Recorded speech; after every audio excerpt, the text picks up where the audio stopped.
Notice the power planks. We've been up to fun. I was going to say, you guys put it on first. Yeah, Me, when did it move? yeah. What's wrong? Well, my kids followed me out, so I got shit down.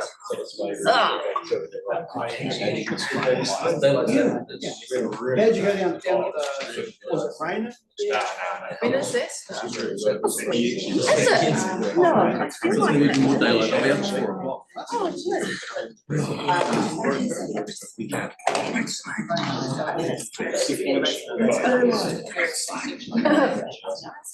and then put it in the. Yeah, we just wanted to change Wait, the skin. Oh, I'm sorry, guys.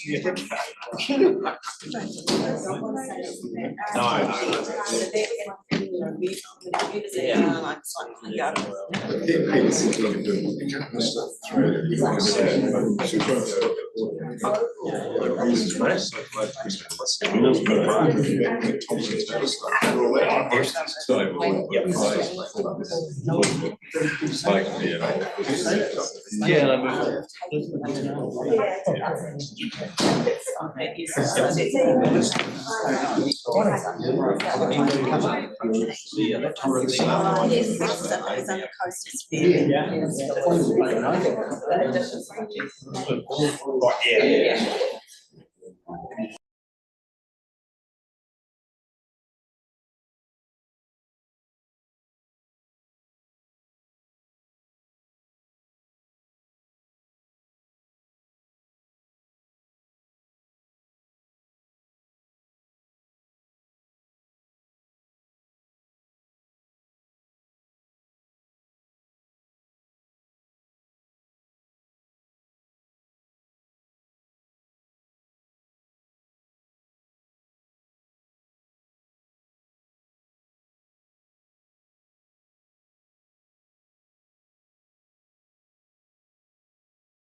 Me and Lash is on the way. And the actually.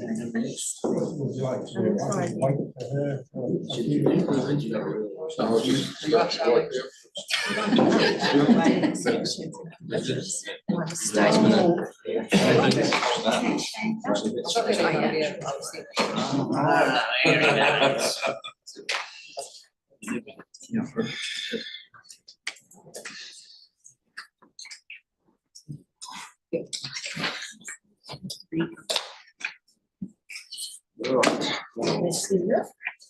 So for those of you online in particular, can I just check that you're able to hear us? Yeah, got you loud and clear. Good. Thank you.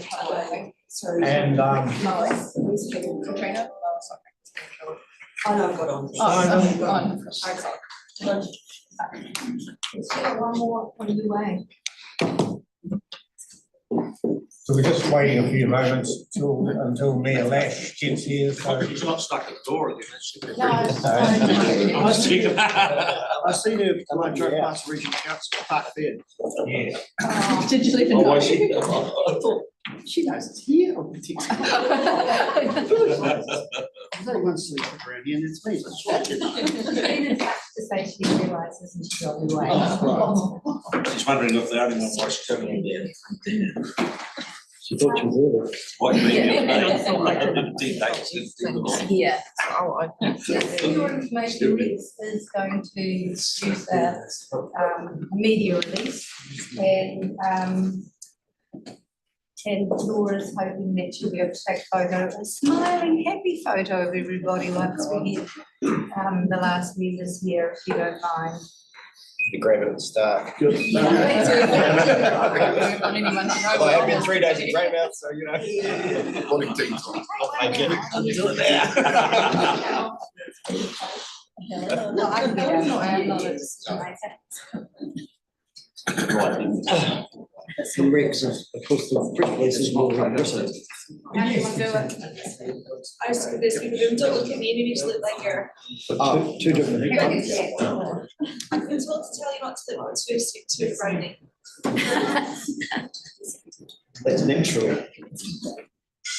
Right, I think it's very much. Oh, God. Usually it's stay at the top, right? Yeah, the sixth one. It's a bit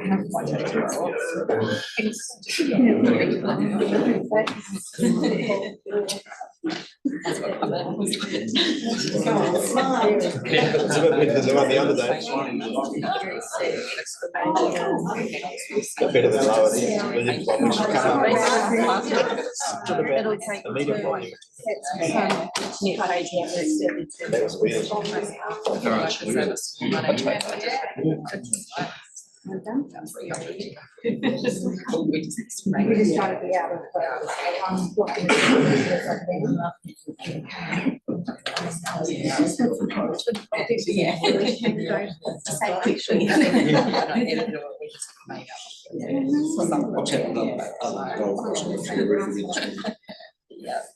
See it this morning.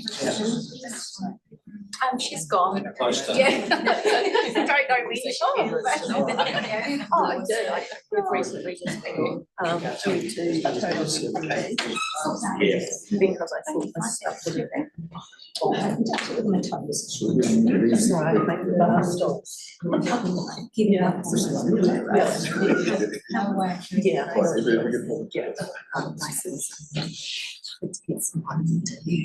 you're right now, I did that for sinister.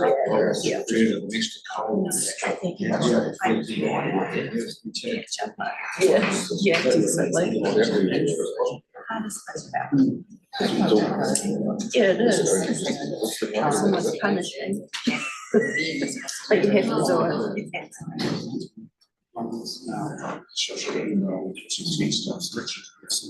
Yeah, well done. Yeah. She's hoping here to reach reason. I'm just going to return that time. I've been at the regionals, it's called the lake. It's in the glorious regional. If you want to get it. Do you know what, you just had this on there and I tipped it down this thing. Oh, yeah. I will, all right, I will do that. Best I can, yeah. Oh, when you're at. Even made us up a Guess what? I chose.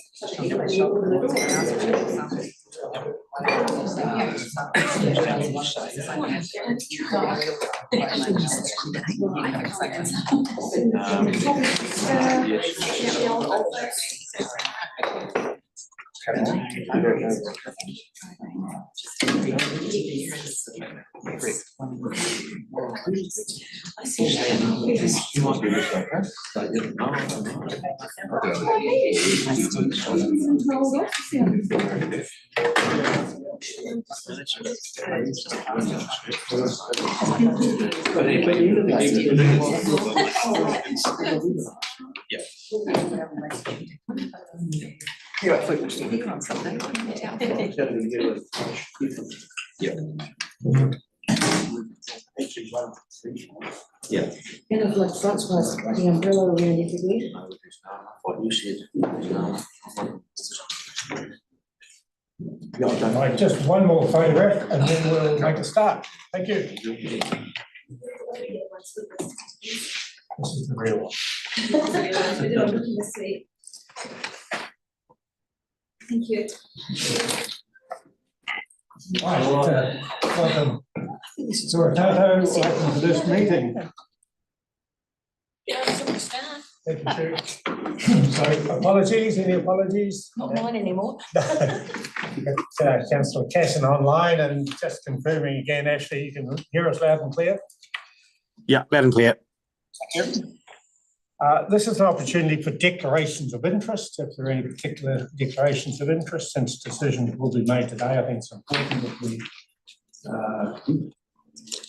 take this opportunity. If there's a particular. No. Okay.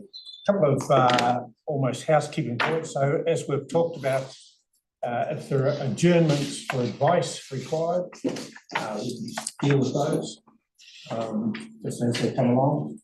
There may be a reason for a public excluded session for around legal advice. As a committee, we've generally not gone to public excluded very much at all. I'm quite proud of the committee from that point of view, but just today we might need to briefly.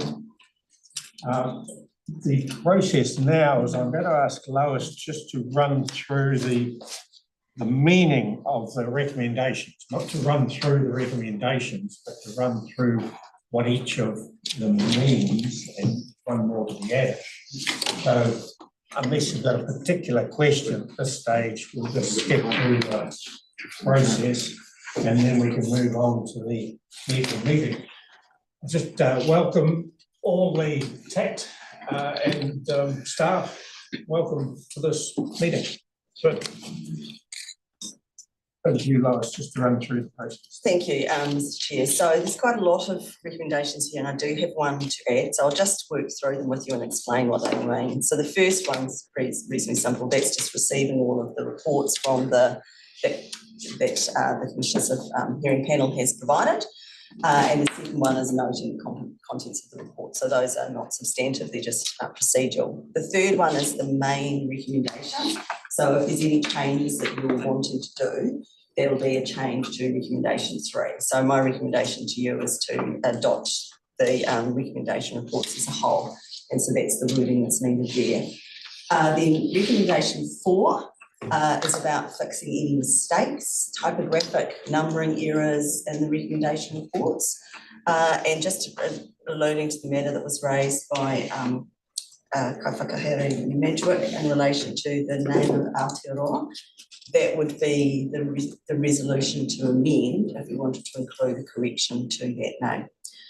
Then number 5 is about notification, the date of notifying decision and which point the plan would go into effect.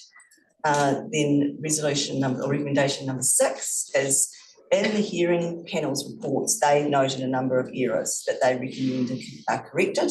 So it's a procedural resolution to say, yes, you accept correcting all those mistakes. Then number 7 is to tell me and Joe to alter the plan and to, in accordance with the decision, and to make those corrections of minor errors. And then number 8 is really just highlighting that there are, in the recommendation reports, obviously the independent hearing panels are given the reasons for the recommended decisions. And so number 8 is adopting their reasoning, and that's important because you have to respond to every submission and explain why you responded in a particular way. So effectively that resolution says what they wrote in the reports is the explanation. Then number 9 is really highlighting that they have talked all the way through about, you might want to do a plan change or this, or you might want to do a plan change on that. And then it's just saying that it's true that the hearing panel has said that, but you haven't yet formed a view on that, and you're, free in the future to make whatever decisions you want on possible future plan changes. And then the resolution that is missing, and my apologies for this, is about adopting recommendations in relation to the notices of requirement, and that's specifically the NZTA one for their designation changes. So that's because, as report explains, you don't get to decide yes or no on that. All you get to say is, could you please take the recommendations on board? So that the resolution wording would be, adopts and notifies the recommendations of the independent hearing panel on the notices of requirement included in the proposed Te Taipōtini plan as the committee's recommendations on the notice of requirement in accordance with clause 9 of schedule 1 of the RMA. So as say, almost all of these are procedural recommendations, and the one that is the substantive one is recommendation 3. Just for clarification, number 10, the additional one is to do with the designation. It is. So that's the word highlighting designation. So we're all clear on the process. And any questions on that? Have we got that in an email or in writing? I don't. The recommendation, Got a paper. it was the last paper, sorry, in my filing system. Yeah. What date was that? It'll be the 18th September.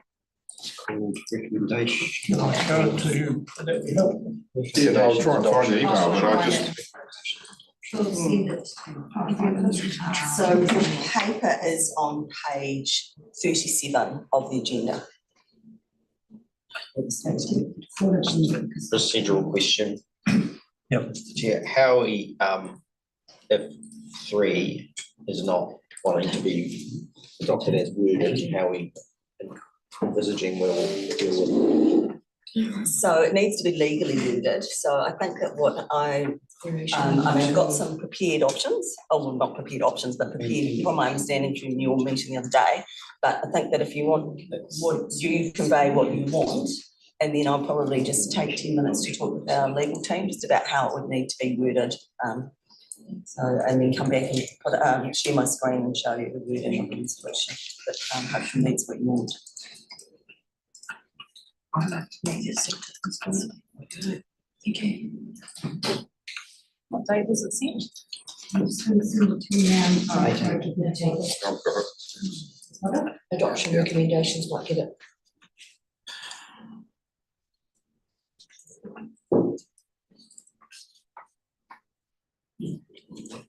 I'm happy to move 1 and 2. That gets the ball rolling. I'm happy to second those. Any discussions on recommendations? 1 and 2 moved and seconded. Discussion, I'll put the matter that recommendations 1 and 2 be agreed to. All in favour? Aye. Against? Carried. Thank you. That'll be resolved. Now, I'll ask Lois to 25% of the way. get through the individual recommendations. Okay, so I guess recommendation 3 is the substantive matter that you're going to talk about this morning. And so seeing from my report, I've just given you kind of a background of how we got to where we are. And my recommendation is that you adopt the hearing panel recommendations in full. That's because that is the most you appointed hearings panel of professional commissioners to hear submissions. They have sat through 18 months of hearings, they have heard all of the evidence, they have read all of the evidence, they have had hearings in public, they've weighed all of the matters from the national direction. And as I've said at previous meetings, I think they've gained a good insight into the kind of context for the West Coast, and that things are a little bit different here. But they've also, we have to fit the West Coast way in the legal framework that we sit within. And so my view is that they've done a good job at trying to accommodate things to be a bit more flexible than they might be in other parts of the country, to recognise the unique qualities of the West Coast and its communities, but also to be giving you recommendations that are within the law. So that's my recommendation, to accept the all the hearing panel recommendations. So not much more I can say about that, Mr. Chair. So as I understand, we now step through the individual chapters. I think that would be the way to do it. So I'll just get the views of the committee. We're happy with that recommendation in the back of our mind to step through the individual topics 1 through to 26. Possibly, I would just add one thing, variation, maybe you could deal with variation 1 first, because variation 1 was all the submissions supported, that's the one about the ports. All of the submissions supported it, it's a very small matter, and so probably needs to get that out of the way. And then I'll just highlight in relation to variation 2, that the recommendation is to accept that that's the mapping variation for the coastal hazards with only 2 mapping changes. So just to put that in front of mind, those 2 variations, you might want to deal with them separately and then deal with the rest of the plan. Right. So I'll be looking for procedural motions to approve each one as we go through. So let's start with variation 1. Recall that was the to do with the port operations. Happy with that. Happy to move that. Thank you. Second. Seconded by Chair. Any discussion on that one, variation 1? In favour, aye. Against? Aye. Thank you. Not passed, that is passed, that variation 1 ticked off. Thank you. You suggest we take variation 2? I do. Yes, yes. Can you just remind the committee of that? So variation 2 was to introduce the updated coastal hazard mapping. Sorry, I should correct myself. There are 3 changes recommended by the commissioners, and probably important to highlight those. So we attracted about 600 submissions to variation 2. So it's the one that changes the layer, particularly the coastal alert layer, in terms of the spatial mapping now that we have the LiDAR.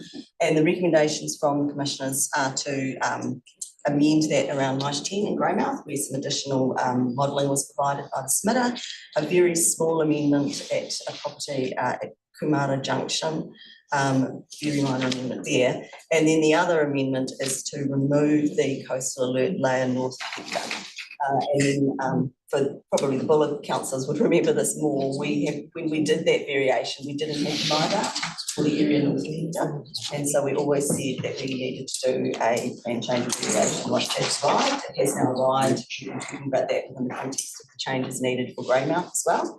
The commissioners have taken the view that given all of that and that the level of uncertainty of the quality of the mapping when we had LiDAR, that at this point in time we can't justify leaving the coastal alert, which was from the original notified plan and the area north of Hector. I did have a quick look at the implications of that, because my apologies, I didn't show you maps of it when we talked about this on Monday. And so this is north of Hector. It doesn't affect Hector, Granity, Ngakawo, they're all quite clear. So it doesn't affect Ngakawo because it's north of Hector. But mainly there's an area around Mokanui, not very big, and then at Karamea is the main other area where that would remove coastal hazard alert from the mapped layers. Like the other places where they've recommended those kinds of changes, it doesn't take away the potential that there's a risk there, but what they're saying is the quality of the mapping and the data used to do that mapping is not sufficient to justify it being in the plan. We do now have updated data, they have rerun the model, so should the committee choose to do so, it would be very easy quite quickly to do a variation to update and include accurate mapping for that area. In the future. In the future, yes. So we've got, yes, Gina. Sorry, I just want a bit of clarification, just down to Hannah's Clearing and Nakuru area, where we had Vance Boyd, Yes. where he was impacted, but the other end of that settlement wasn't. Is that? There's no recommended change in relation to Hannah's Clearing. So that was looked at quite carefully by the commissioners. And one of the things they also did is they looked at the difference between the 50-year hazard and the 100-year hazard in that location. And in that location, it's exactly the same. So there wasn't any change recommended there.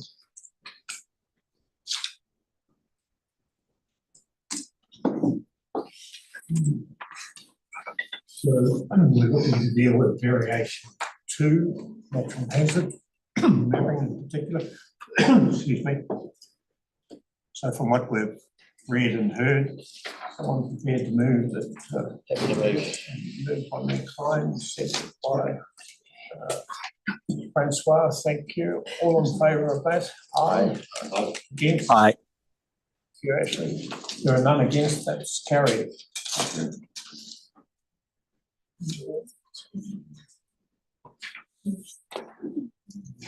Sorry.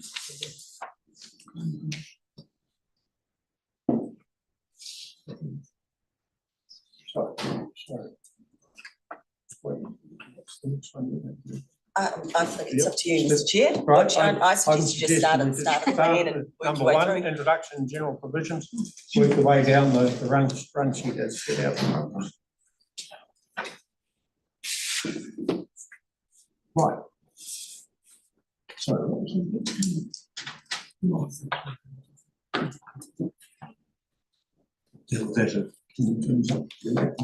Right, thank you. Oh, so the next topic is introduction and general provisions. So that was the one which changes the front end of the plan in terms of talk about what it covers.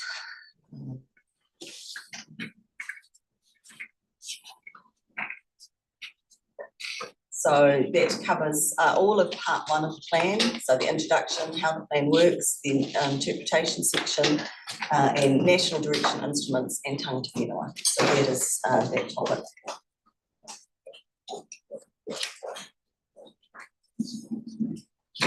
Discuss that, and the only item I thought was of contention on there was the Aotea, New Zealand, which was brought up by Paul, but apart from that, I'm happy to move.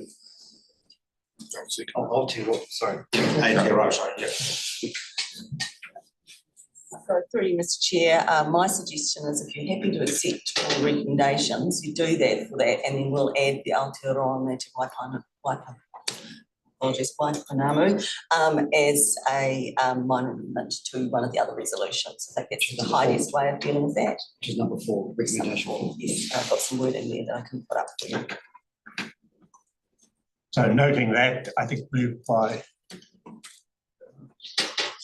Chair, thank you, and seconded by Councillor Gibbons. All in favour of that? Aye. Aye. Against? No, that is carried, thank you. Strategic direction. The next topic is strategic direction.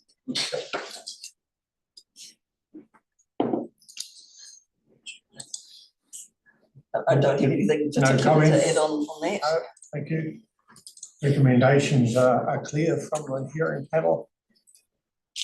Someone to move adoption of that, moved by Mayor Lash, seconded by Councillor Howard. I haven't heard from you this morning. You okay with that? Yes. That's the move. All in favour, please say aye. Aye. Aye. Against? There are none, that's carried. Energy, infrastructure and transport. It was pretty well discussed earlier in the meeting, that is 3 days ago, I think. Fair thrashing around some of the detail of that, but nothing substantial as I recall. So looking for somebody to move the adoption of the panel's recommendations, moved by Nick Klein, seconded by Francois Tuahai. All in favour, please say aye. Aye. Aye. All carried, that's carried, thank you. The contaminated land and hazardous substances. Once again, just moved on. Sorry, Just so you're aware where we're up to contaminated land and hazardous substances. Once again, from my recollection, there was some quite a bit of discussion around the detail of that. I think it was all satisfactorily explained. So looking for someone to move the adoption of that recommendation. Happy to move. Yeah, seconded by, I'll second that from the chair to get my name on the roll. All in favour, aye. Aye. Aye. Carried, thank you. The historic heritage. Once again, I think already straightforward, there wasn't too much discussion. Whakahere Madgwick is moving the adoption of that recommendation. Seconded by Councillor Gibbons, was it? No, actually, I think it was actually councillor Casson seconded that one. You must have seen me wave my hand. Thank you, councillor. All in favour? Aye. Against? That one's carried. Thank you. The notable trees. This is one that I'm sure Paul Medrick would be happy to move the adoption of that. And, I might say, Paul, thank you very much for all the hard work you did on that topic. Very important. On behalf of the trees, thank you. Yeah. It's an important one. Seconded by councillor Howard. All in favour? Aye. Aye. Against, I should have said, none carried. Sites and areas, SASM, right. Sites and areas of significance to Maori. So this was appropriately discussed and explained. It's an important chapter. And once again, perhaps Kai Whakahiri, Kai Whakahiri Tūmahai to move. All metric to second. All in favour of that? Aye. Aye. Against? Carried. Thank you. The ecosystems and biodiversity chapter. Someone to move so that we can get the discussion underway. I'll move from the chair. The recommendations of that panel be accepted. Someone to second that so we can then discuss the matter. I don't think we can discuss it until after, or if you move in second, or can we? I think the process is to move in second and then discussion can take place. It could be that someone wants to move an alternative resolution as chair, or seconded if the wording is changed. Yeah. I'll move an alternative that we reject and Yes. defer the chapter, and that we go back to the minister for an extension until we know what the government, until the government direction for the RMA is clear. So, my original motion lapsed for want of a seconder, so your motion is now what's being discussed. So that, could you just read it out again? To reject and defer to reject and defer and request an extension from the Minister of the Environment until we get clarity around RMA reform in this area.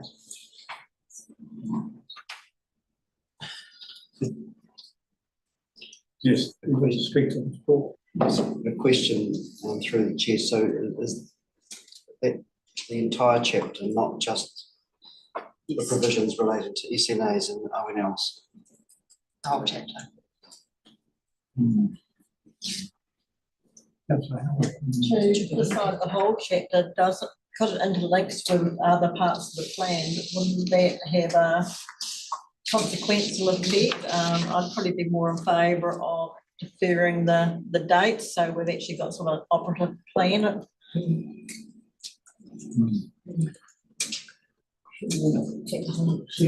Legal advice on this one at this stage?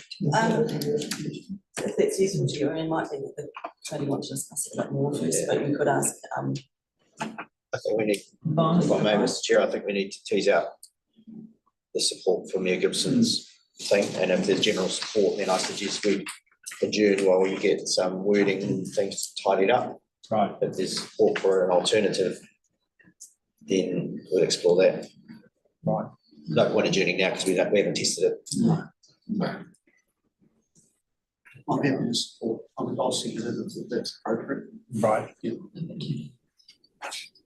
So then other views are concerning, my understanding is rejecting the recommendation and deferring the decision on the complete chapter.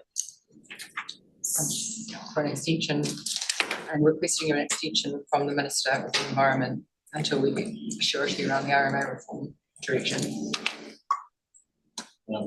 Through the chair, I believe by legal advice and that deferring the whole chapter will put the whole plan at risk. And I think there's I know there's a lot of contentious issues around this chapter, but there's some good stuff in there. But I understand that there's also some problematic things regarding SNAs and the likes. So, and I do understand also that we are we're confused at the moment because we're waiting on complete direction. We've heard stuff from the government that's actually sending signals out, but there's no firm policy at this moment. So until we get that sort of policy, it's very difficult. But I would be against deferring the whole chapter because that will have an effect on the whole plan. But I would support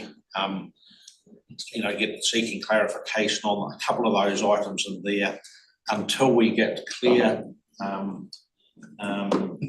direction from the government about which way they're going. We are hearing from different parties, but what their opinion is with the reforms of the RMA, but there's nothing clear from the government at the moment. So I wouldn't support delaying the whole chapter. I think there's that would affect the plan. Just parts of it. Just parts of it. I agree with Chair Haddock in the sense of the risk to the whole plan and the complexity of trying to park a chapter. I think to address the concerns around the SNA matter, which I think is the primary concern of all of us with this, is around the timing of when they need to be identified. I'm unsure why, and maybe Lois can clarify why the rationale, why the hearings panel have introduced a date, because that's not in the RPS, and so that's one issue. And so my view is that the chapter is okay, but the idea of we should be deferring the work to identify the SNAs because clearly there's a change in criteria and things to come, which may or may not be maybe less favourable for all we know at this stage, but likely not. So I think there's more of a nuance than the whole chapter. I think it's if we could park the identification date requirement somehow, then I think the rest of it is acceptable. So clarification on that. Chair, you set date. So that was the proposed plan. The Commission's not recommended any change in terms of the date. So that was the last committee, included the date and policy one for us to do SNAs. So the Commissioners have said, well, that was the date you put in the proposed plan, so we won't change that date. What they have done is they've added a date that we had a date in the proposed plan, which said this is when we do the SNA identification process by. They've added a 12 months later and done a plan change. So that's the new date that the Commission has added. But the June 27 date was in the proposed plan. So I guess that this is something that maybe your technical team have provided some advice to, I don't know, on that. But yes, you're correct. The Business Regional Policy Statement sets no date. It just says we shall do it. Councillor Cummins. I'm happy to support Tanya because I think this is it affects the most private property in our district, and we really need clarification from the government. We can't just throw the whole lot out and start again. I don't care what it costs. I mean, I think it's the scariest thing for our district we've seen for a long time. It impacts too much private property. O&Ls and SNAs. So wouldn't we be able to take that out as a specific extract, because then it clearly defines what our intention is and why we are pulling back on that? I mean, the whole chapter is just sort of makes it look like we're sort of throwing things. Whereas if we're specific down to the SNAs and ONLs, it's actually giving them the exact precision of where we have the issue. And I would think we'd probably get a better reception than throwing the whole chapter out. But I mean, I think I was told 37,000 hectares or 51,000 hectares it affects. It's a lot of land. Just a lot of land. But that's my there, I think. Okay, thank you. I'm afraid I couldn't support taking out the whole chapter. I'm not going to swallow this rat on SNAs and ONLs, but I think we certainly need to get clarity from the government instead of all the hot air. We need some clarity. Are they genuine in what they've been saying publicly that the SNAs are going to be peeled back? Because if that's the case, then we can then address it in light of a future change. But as it is, there's as Joe said, this chapter is interwoven throughout the plan. And I just think it's not safe ground to whip it out altogether. So I'm sorry, I can't support it. Further discussion? Through the chair, if I can, I'd throw my support behind the likes of what Jamie, Chair Haddock, Helen and Kaiwhakato Madrick have said, specifically around the topics we dislike as opposed to the whole chapter. Thank you. Any other comments anyone further to discuss the matter? Would you like to seek further advice, or do you think you've expressed views and I'm happy to put the motion? Just, Chair, if I may, I just think there's an important point of clarification in terms of the distinction between rejecting and deferring. Just before you put the motion, I think it's important to perhaps just explore exactly what is intended, because rejecting the whole chapter is actually different to deferring. And so I'm not sure that rejecting and deferring is entirely clear, at least to me, what the motion means. Thank you. So, Mayor Gibson, would you like to explain that? Comment on it? Well, we hold off the chapter, we defer it, but we're rejecting it today to put it, not putting it in the plan, but defer it until we get advice or an extension from the ministry and we can get clarification around the RMA reform. We don't know what it is yet, don't know what it says. And to implement these things onto our private property and our landowners, not to mention if it's going to cost us $1 million for each district to rate for it. It's not just the people with the SNAs or the eco diversity on their properties, it's the ratepayers that will have to pay to map these things. So we're just totally against it. We have been for many years, and we've done our SNAs. And yeah, but just to come back to the point that our legal advice is, so your motion would be to defer. Well, we could change it to that if you want, but it doesn't sound like it's got support either. But that's our motion, that we defer.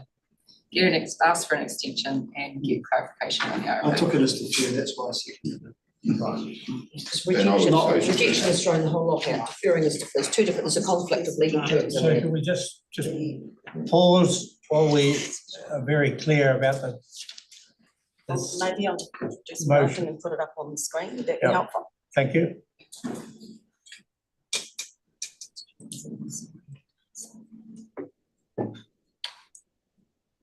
So we also need some clarification on what that, the implications of what that is on the rest of the plan. And what the process is, if we defer now, what is that? What happens then? Are we reconvening in January to make a final decision, or how does it work? Yeah. So through you, Mr. Chair, I've made some thought on that, as deferral would mean that this committee is deferring the decision. In the meantime, if you adopt the rest of the plan, those provisions would move forward. We would revert to or retain the current ecosystems and biodiversity chapter. So that would that would still continue to be the lead ecosystems and biodiversity chapter, the one that's under there at the moment. And then I would be, I would be bringing back to the next committee a path forward in terms of what they want to do around further deferral, or I guess if you defer, we would immediately then write to the Minister for the Environment and say that the committee's adopted the rest of the plan, but deferred the decision on this chapter for XYZ reasons that you provided, and seek approval from the Minister for that. We would hope to get that advice back before the 26th of January, when we're supposed to have adopted the plan, so 14th. And we will, as soon as we hear back from the Minister, we bring that back to the new committee to say this is what the Minister said, either they've given you an extension of time or not, and then that committee can make a decision forward about what to do. And so, just carrying on from that, that would have no implication on the rest of the plan? Because I understood it was So through Right, Mr. it's Chair, interwoven. it does have implications for the rest of the plan. So probably the biggest connection between the ecosystems and biodiversity chapter and other parts of the plan are with the other district-wide matters, which includes subdivision. So there are recommendations on that topic, for example, to reduce the minimum lot size for subdivision for the bonus lot subdivisions. So that wouldn't take effect either. So there's a few things there. I've looked at the chapter quite carefully, and it is hard to separate matters. The matter that you raised, the policy one, that's very standalone because it's about what we would do in the future. It's not about the provisions now. Again, if you deferred a decision on policy one, we have a policy one in the plan. So just highlight that the policy one in the proposed plan says you will do an SNA process by 27th of June, June 27. So it's probably the big difference is it doesn't talk about grey. It says that grey's already had its SNA process. So that's the major change between the proposed plan and the recommendations from the hearings commissioners. So we still, I guess, it defers the matter. It doesn't solve the problem. I guess it leaves the decision for another day. Government to solve the problem for us. Yes, I guess. You're aware, you've had all the legal advice about timing that we need to work within the law as the law is now, and we certainly have no advice from the government that there's going to be any change to the NPSIB ahead of the RMA reform. So it could be more than a year. 2027 seems so long away. It's not. We're only a few months away from the 26. Daryl, Lou, can you provide? Yes, thank you, comments? Mr. Chairman. Sorry, Daryl, if I just say, while we're doing this, we're looking to clarify. Yes, that's what I'm trying to do here. Thanks, Mr. Chairman. Right. Yeah. I wonder if staff or legal counsel could clarify for the joint committee the fact that upon notification, some of the rules in the ecosystem chapter took on immediate effect. And under this deferral motion, what would be the fate of those immediate effect rules, please? So through you, Mr. Chair, they continue to effect. So what's in the plan would be, in the proposed plan in this chapter would be what is in effect, those rules. Okay, so they continue to be in effect. Thank you, Lois. That's helpful because I kind of knew the answer to that, but I wanted that out on the table to make sure that the committee knew that while you're deferring this decision on this chapter, that some of the things that you're taking an issue with in this chapter are still going to have immediate effect and your planners will still have to apply those rules in the meantime. Thank you. If I could just add to that too, deferring a chapter creates an extremely complicated consenting scenario because, as we've just discussed, the rules in the ecosystem chapter have immediate legal effect, so they do have to be complied with, irrespective of your decision today and if you deferred those rules. In addition, in making and adopting all of the various other chapters of the plan, you will have a combination of rules at all different stages of the planning process, and that makes it extremely complicated for people engaging in the plan and seeking consents. There will be inevitable legal questions that arise on a consent by consent basis, and that have to be dealt with. It is somewhat unprecedented in terms of trying to defer a chapter like that and deal with it on the coalface for your planners. I just think that's an important point to emphasise. We've had advice, we've talked to our planners and, we've talked about the recommendation that we've put forth. And again, we are the committee and it feels like we have no decision-making powers. This is what we're putting forth. And we have had quite, big conversations with our planning team and our advisors. So we're still quite happy with that and are going to go be jumping through hoops anyway with the notified version that we're still not happy with, but we'll get stuck with for now. And could I just have some legal advice on, our objective is to not go through the process of identifying SNAs because we recognise it's a cost to our communities and ratepayers and may need to be redone with new criteria. What would be the best way of addressing that issue? Do you mean in terms of ensuring the new criteria are taken into account? Any proposed, we don't know because the government hasn't officially made a decision on SNAs. But it's likely to. We don't want to incur the cost that Greymouth went through to identify their SNAs, to find that now they've got to do it all over again. So how can we just address those timing? How can we park that need to identify SNAs? My understanding is that the key driver and the recommendations is the date identified in policy 1. So that sets the date at which that work needs to be progressed. It's not to do with what the rules currently state in the plan. At that date, if the government has introduced new criteria through, for example, the NPSIB, then those would need to be taken into account anyway. So just to clarify, if I may. How do we?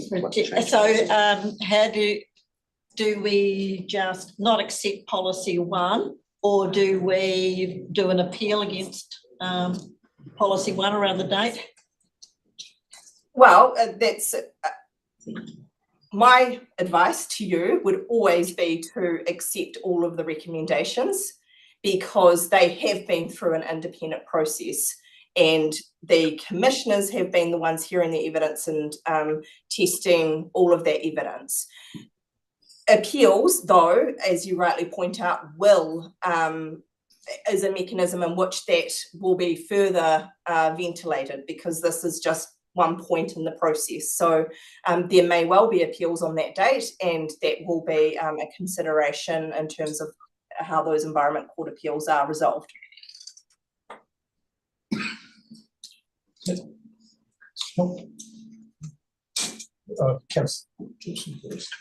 I'm happy to defer it till the January the 14th date because that was in a legal summary that we had every right to do that. And that's defer the whole thing till then, not just part of it. I think I read a legal summary and we talked about it the other day. So we are in our rights to do that. Yeah, but the problem is, this plan is, currently this is how they operate, currently. Well, what can we do? So deferring it doesn't achieve nothing. No. But we can defer it until the government clarify their position. No, they've got to act on this right now. It's already happening. So you're deferring nothing, you're deferring. And that's just dawned on me right now. Yeah, why was it written down in there? So that's not really an option because we're currently operating under it. Am I right or wrong? We're operating under this now and we're deferring nothing. Yeah, so through you, Mr. Chair, yes, the current Ecosystems and Biodiversity chapter is the rules have effect, the policies have some weight as well, so that's what we currently have in place. And so a decision to defer this chapter would just leave what's currently in place until such time as make a decision on that chapter. Just in terms of the legal advice that we gave you, that was about deferring the whole plan. And the implications of that. Obviously, it makes quite a big difference if you're talking about deferring part of the plan. It gets, as our legal advisor said, gets exceedingly complicated quite quickly. Just maybe to help you, I have now some drafted wording that I could put up on the screen for the resolution. But I think if you want to look at it and see if that. Can we please ask for an adjournment to speak to our advisor? Now. Restate the. Set that out. So I'll share my screen and just show you the draft I've got. It's reasonably simple. Sorry, If it will show. Here it is. So we just pay attention to the screen and then we'll. So I've just drafted it as reasonably simple. We will have to, if you want to go ahead with this, I'll probably have to add, in relation to the different parts of the Act and that kind of thing into the resolution. But fundamentally, the decision on the Ecosystems and Biodiversity chapter are deferred and that the committee seek approval from the Minister of the Environment to extend the timeframe for this decision. Do we need the addition of bond about the RMA word So changes. in terms of the reasons for this, okay, so we'd probably do that as a Clarity around the RMA changes.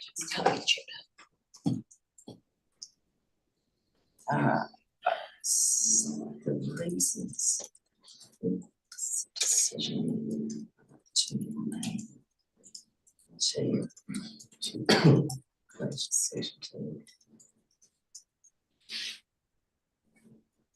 Through the chair, can we just test that one, because I'm not, Yes. I'm not sensing a lot of support for it.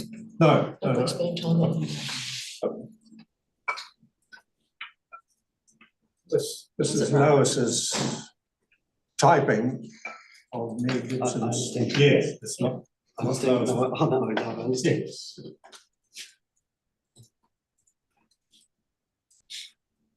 Mayor Gibson, you came up with a motion earlier. What should It's being is that written. This is what you're No asking. one else.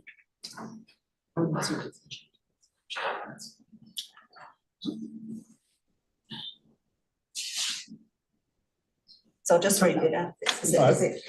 I think that captures, I think we can I just confirm, councillor Casson, that you can understand that, you read that?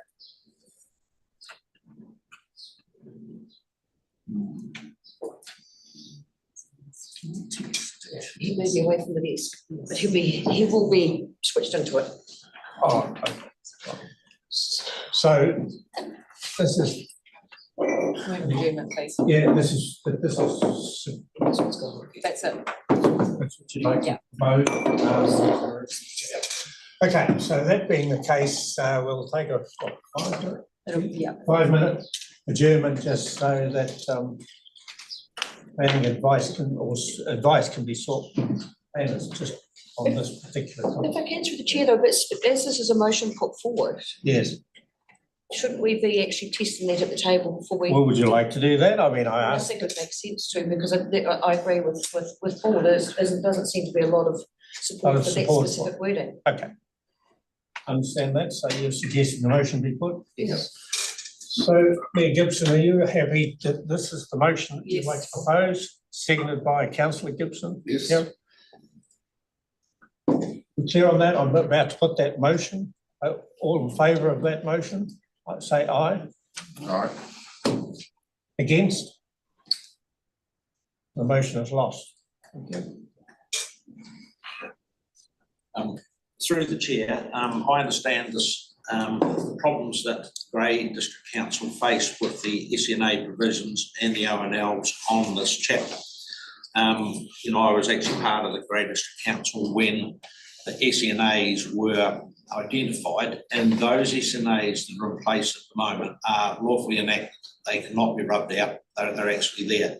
The problem I understand, I sympathise with the Grey District, Tanya, and the ratepayers, is that in the new wording, and here the proposal is that Grey District Council shall actually have to revisit and go through that SNA identification again, which I don't believe they should. You know, I totally disagree with that, and I don't think that's fair. I do know that, you know, Westland and Buller need to go through that process sometimes because it is holding up. Every time someone wants to do something, they've got to go and identify. So, but we are on this holding pattern where the government are making announcements and saying they're going to do this, but there's nothing being brought into law there. So that's the problem. And the closer we get to the elections, that's the national general elections, that the less likelihood that they'll actually get something through. It's only just a year away from the general elections, so the government are going to have to act pretty quickly to do this. But I'm sure there's some wording in here that allow this chapter to go through that, but also sort of takes care of, and I'll need some help on this, on how we actually address the SNAs and the ONLs until we get that government, you know. So I'm not, as I said earlier, I'm not in favour of holding the whole chapter, because that's going to just cause drama to the whole plan.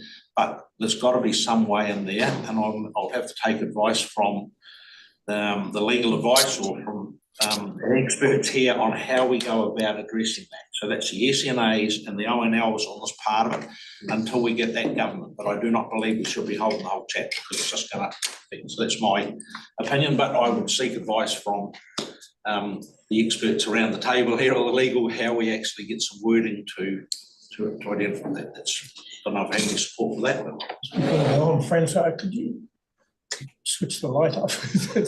Thank you. Now, Mayor Gibson.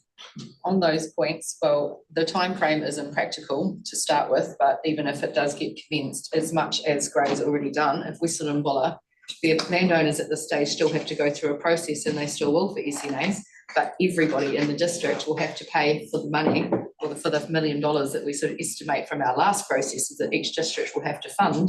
They will have to pay to map those SNAs. So why should every ratepayer or in the district be paying for someone else going through a process? I get it, I understand, and it's still not fair, don't like any of it. But why should, in Western and Buller, the general ratepayer have to pay to map other people's SNAs? I think that's a question for another day. Well, is it? I mean, it's part of the big picture. But I do think it's a question for another day. Now, who's next? Yeah, through the chair, this is not about SNAs and ONLs, because I don't know that there's a single person around the table that agrees with that. It's about the motion about whether that we should set aside the entire chapter, and that I don't agree with. I still firmly believe that we should not adopt the provisions regarding SNAs and ONLs until we get that clarity from the government. That's all, and the rest of the chapter should be adopted. In my view, it's not about the fairness of SNAs, because we've had that argument for 6 years. We know that they're unfair, and I won't go into my personal opinions on it, but it's not that, it's more about this actual motion. Thank you. So Mayor Lash and then Mayor Klein. So Lois, just taking those two extracts out of it. So through you, Mr. Chair, can I just clarify, there is no mention in the Ecosystems Biodiversity chapter of ONLs in policy, it's in the rules. So it's not, so it would be relatively simple and easy to excise out policy 1, which is the one that talks about the SNA identification process. If you want to address ONLs, then you're down into the detail of the rules, you're kind of back at the amending the whole chapter. And most of the ONL provisions, the identification of areas, it's actually in the outstanding natural landscape chapter. So this is where the plan is, the integration issue arises. So there's a chapter, outstanding natural landscapes, and a schedule and maps that identify outstanding natural landscapes. And there are 2 references in the rules for vegetation clearance to when you're doing vegetation clearance in an area of outstanding natural landscape. So that's not easy to separate. The SNA process is set out in policy 1, so it's quite a discrete matter, so much easier to kind of just draw a line around that. Can I answer your question? Well, sort of, but now not possibly, because so where we sort of think we could take those 2 specific extracts out, but we could extract those 2 specific categories. One we could, but no one else not so. So through this chair, it does start to, and I'll probably hand back to Lucy at this point in time, it does start to the pulling plan part and the recommendations part. Yeah. It's quite difficult.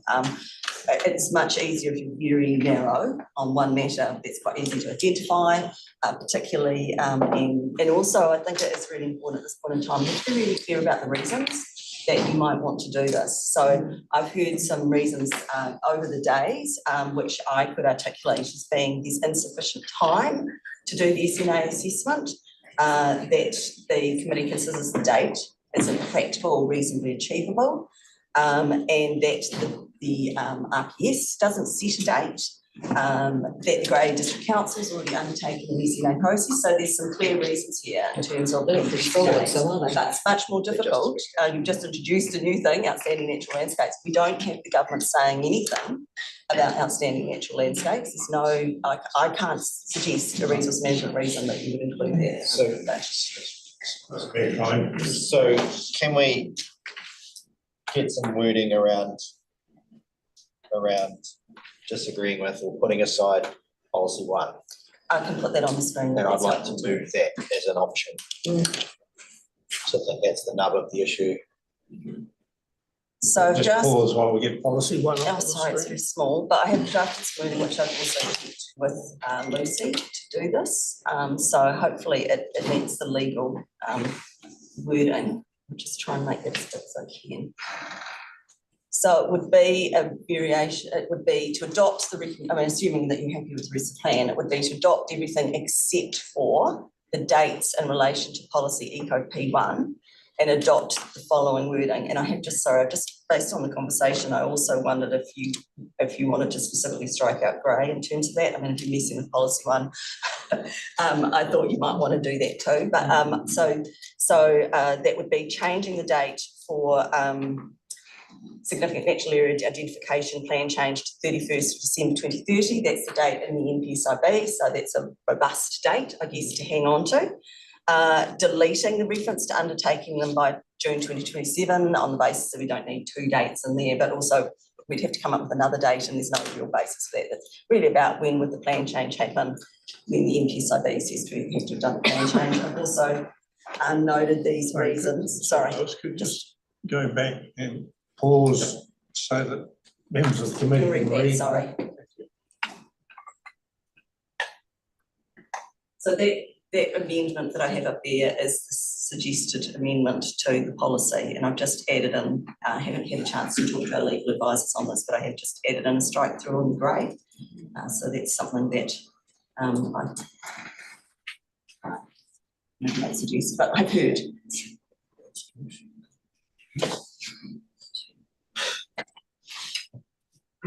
Through the chair, that addresses. Chair, I'm just going to ask if Lucy, if you would like to make any brief legal comments at this stage, or would you prefer to wait until you've heard more? I'm happy to talk now. I do wonder whether you would like to have that discussion in PX or not. Sorry, publicly excluded. Yes. Just to maintain legal privilege over that discussion. Yeah.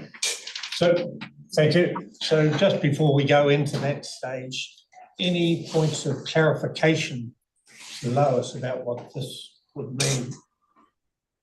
Just, you've been through it quickly, Lois, and just go through it again. Yes, so what I've suggested that my current recommendation 3 would be amended to say that you adopt the TTPP as relates to all parts of it, except in relation to the dates within, to amend that if you want to include reference to grey district as well, but except in relation to the parts, policy Eco P1 that you want to alter, and then in that separate resolution to adopt the new wording for policy Eco P1, which is as set out there. And I just guess I have to note that if you're rejecting the Commissioner's recommendations, then we have to have some reasons. And so I've also drafted some reasons, which I put in a separate resolution for you. So note the following reasons for the decision. So. Okay. Yes.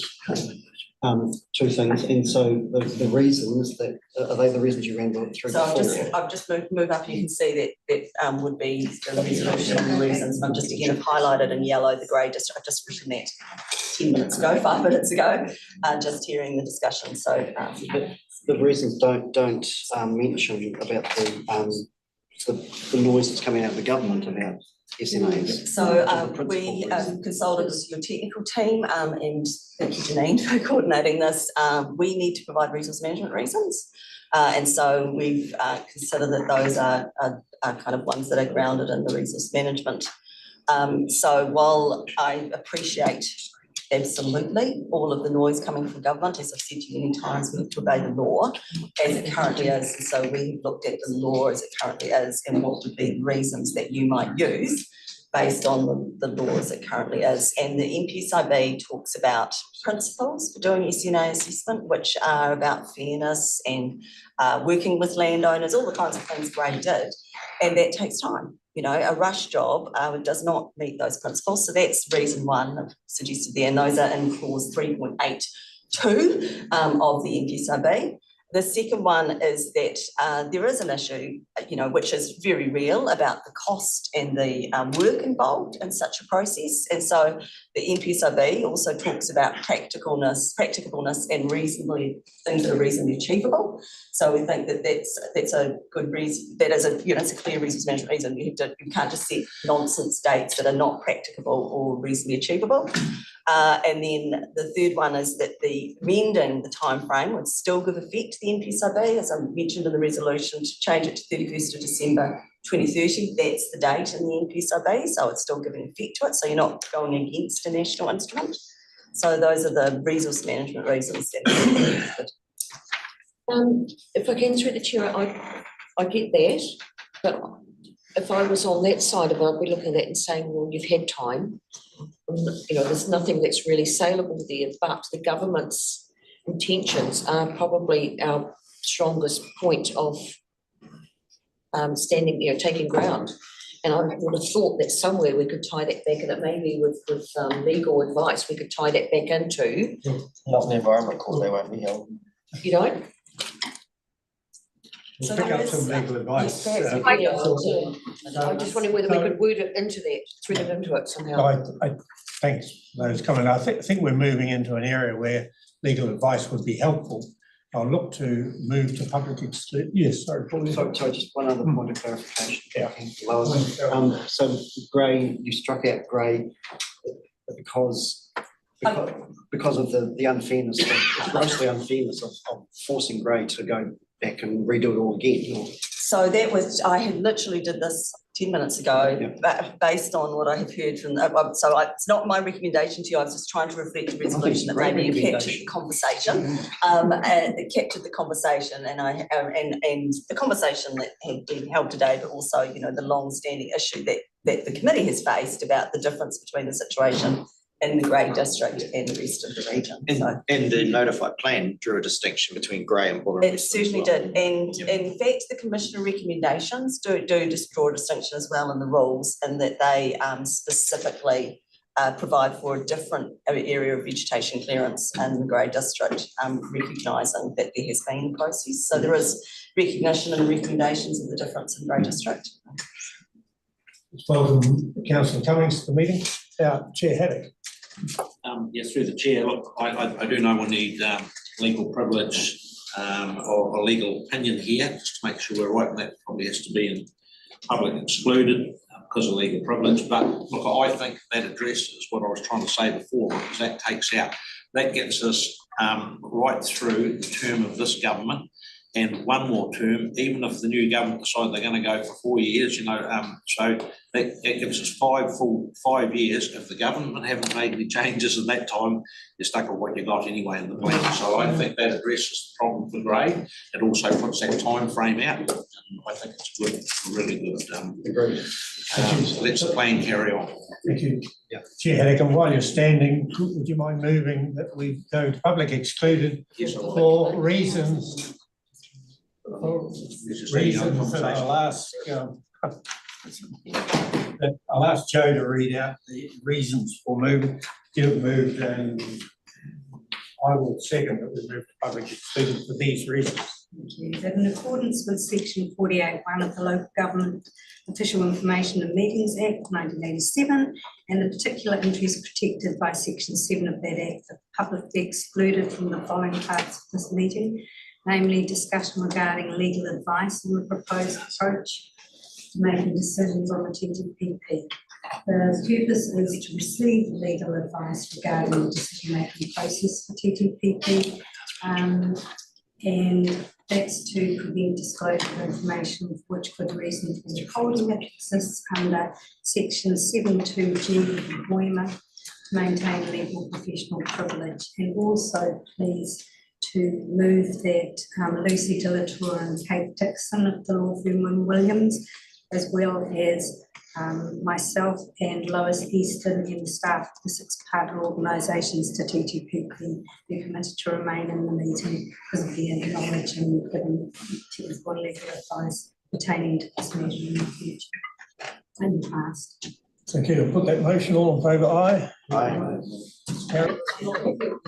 Wonderful. I know there's one throughout the head. What's the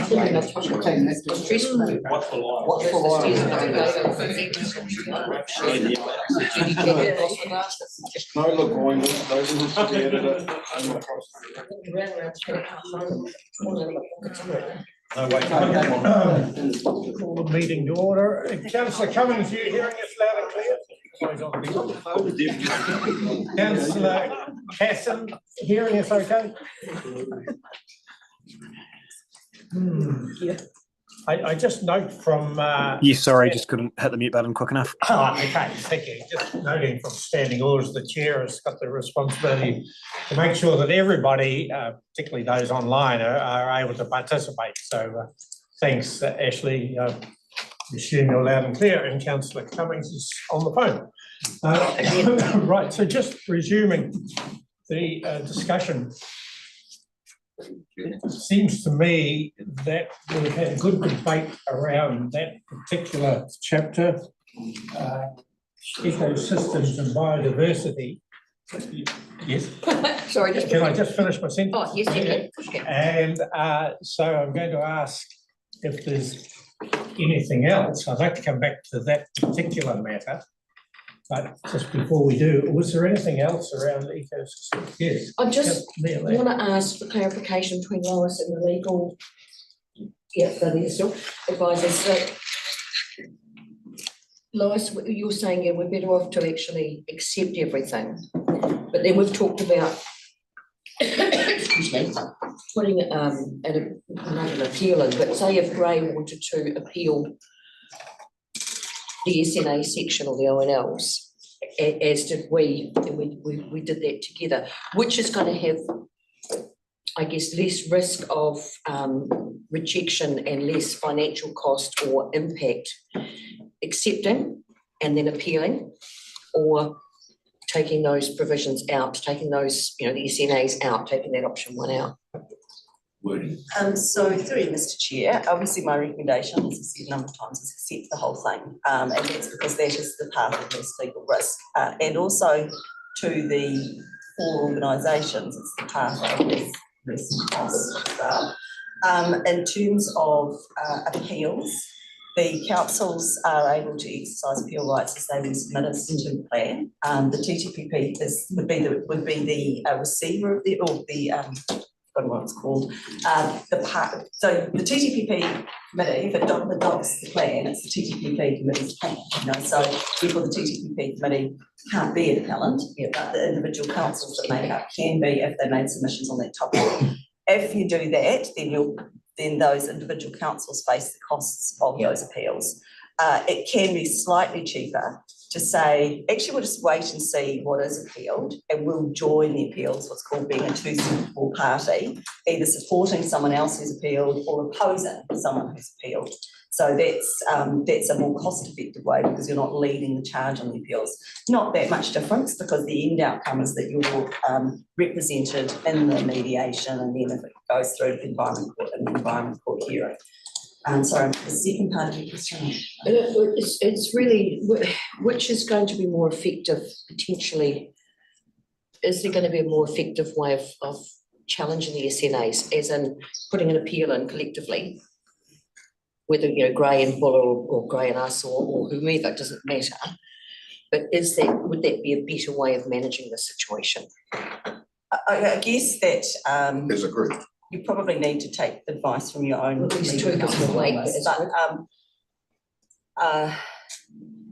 I'm not sure what you mean by effective. So if there is an appeal, it will be dealt with under the law that we currently have. It's going to take a little bit of time to work its way through, but we would expect that we will be in mediation kind of the middle of next year. If it cannot be agreed at mediation, I guess we might see court fixture towards the end of next year or the beginning of 2027. The outcome will be decided either through mediation or through the Environment Court, and that will be all of the interested parties participating in that. So you might not get the outcome you want, I guess is what I'm saying, for that process, but I there's really no legal way at the moment to get the outcome that you want, which is that you don't have to do SNAs. So legally, you have to do SNAs. And so the question is, how do you do them? At what pace are they done? And what are the criteria used? These are kind of the detailed measures. But legally, at the moment, you have to do SNAs. So there isn't a legal way that I can see that you can't do them. I don't know if Lucy, is there anything you want to add to that, just process questions? Yeah, just a couple of points that I would add is by just adopting the panel's recommendations, you do effectively eliminate that potential for a judicial review in the High Court. So that cost isn't on the table. I can't advise you as to, the potential effectiveness of the appeals that the district councils might make. I haven't reviewed them and don't have reviewed your submissions and the like, so I can't really enter into the fray on that. But I just echo what Lois said around that will all be ventilated through the Environment Court process, both via mediation and then if hearings are needed via the hearings. But making a decision to accept all of the recommendations doesn't preclude that subsequent ventilation of all of the issues through appeals. But, so can I ask, but it would have less effect or a higher risk of not being successful doing it that way? No, I don't believe that to be the case. I think you probably end up in a similar position in any event because the court will need to consider the policy and its wording. Okay. It's just by accepting the recommendations you avoid the potential for a different legal challenge in the High Court. Okay, thank you. So coming back to the discussion that we spent some time on, we're looking to accept the recommendations on ecosystems and biodiversity. And I think the process is that Mayor Gibson has motion is lost, so we have no motion on the table. That's what I was going to get to. So thank you. We then need a motion which would work, which would follow through the wording around policy 1 and the reasons that Lois had put up on the screen. That's what we're dealing with. And Paul Matrick, you're indicating that you're moving that. Thank you. As was on the screen. Oh, there we are. Just to be clear, I've got so what I've got is 4. I think you need to make your substantive decision on the plan for the wording policy 3, recommendation 3, but as a kind of an interim step, it would be 4, which is adopt the following wording. Just to be clear, do you want to have the strike through of grey in that as well? And then I think you also should do this resolution noting the reasons that you've changed it, and so that new one that I've highlighted, and so is that Kai Whakahare Medrick moving both. Seconded by Mayor Lash. So that will be the recommendation 4, the new recommendation. Let's renumber everything. So at the moment it's recommendations, because you've actually also had resolutions on adopting individual chapters. So Paul, I'd speak to this one. Yes. So that's SNAs done and dusted. Well, I haven't put them out. Perhaps I should put that one first. Well, yes, but just before that, but the ONL is another matter that can we also address, and I know that Lois has said that is not as easy to extract, but it can be done, and it can be taken out of this chapter, and it can be taken out of the landscape chapter. With respect, do you mind if we pick that up in the relevant chapter? Yes, but I just want to make sure that we're not. We do. That in doing this, that we're not actually cutting off that option. Yeah, understand. Yeah. So I'd like to come back to the fact that we are going to follow through the other items in the recommendations, but that this learning up here will become a separate recommendation. Recommendation 4. Moved and seconded. Anybody else like to speak to this matter? I support that motion of moving the ecosystems and biodiversity with that changes in them. I know it does carry some risk, but I think that's a good outcome and gives time. It's 5 years, gives till 31st December 2030, so I would support that. Anybody else speaking to that? If not, I'll put the motion. All in favour, please say aye. Aye. Against? Aye. There are none. The motion is carried. Thank you. So I So think just a quick point of Yes. order. So the current recommendation 3 will need to be reworded to refer these, whatever other changes might still come. Okay? Yeah, thank you. And so again, just for completeness, is there anything else in the ecosystems and biodiversity chapter noting all metrics? So that now brings us to the ONLs, which is not a policy, but it is. Well, I just. Sorry, so there are references to the ONLs and the ecosystems chapter, which I think is a couple of This one, this one. Sorry, thank you, thank you. It's also woven into other parts, especially into the landscape. Yeah. That's what I just want to make sure that we don't move on without this one. Yeah. So the same as SNAs. And although the government hasn't made any noise about this ONL yet, I think that's because it's flown under the radar with them, and it was something that that's new for all of us. And West Coasters don't understand how pervasive these ONLs are, and I think there is good reason to withdraw this for now. And to seek clarity from the minister. At the same time, when he's looking at SNAs, it makes sense that the minister would also look at ONLs and give us some clarity around this. Yeah, there'll be legal risk, I know, but ONLs, I'm sorry, they're just a step too far, and without the public coming along with it. My understanding, are we still discussing ecosystem and biodiversity, or have we moved on to natural features and landscape? No. So through you, Mr. Chair, I think practically what Mr. Magic is trying to achieve would require a deferral on the decision on the whole natural landscapes chapter. But I would just like to draw your attention to the fact that ONLs are in the proposed plan. So it won't have the effect of making ONLs go away. So ONLs would still be there. It would, the proposed plan, objectives, policies and rules would still be there. And I would note that the changes recommended by the commissioners are largely to reduce the stringency in ONLs. So it would have the effect of, you'd have to defer the whole chapter. It does have threads right through other parts of the plan. So, and Lucy has some words to say about the difficulty that creates, because there are references to ONLs in many chapters of the plan, but particularly in the subdivision chapter and obviously ecosystems and biodiversity, but also in the mining chapter and things like that.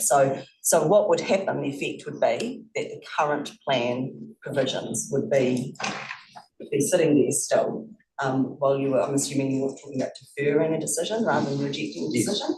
And then the second thing I would say, it's not clear to me what resource management reasons there would be for such a deferral. So just so that you're all clear on which it would need to be that whole chapter. I can think of one, the whole West Coast is an ONL, but they shouldn't have identified private property.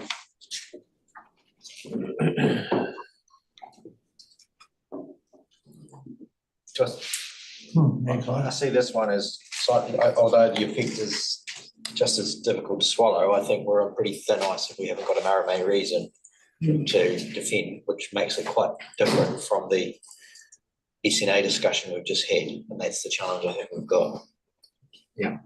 as we've had described by our lawyers, maybe in the privileged parts, I won't go too far around the risks in recent case law around political rhetoric and not being a reliable reason to make decisions at this table.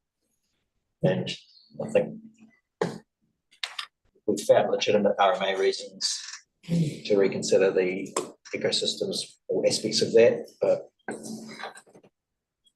unless the staff can give us some sort of RMA reason why we would revisit our O&Ls,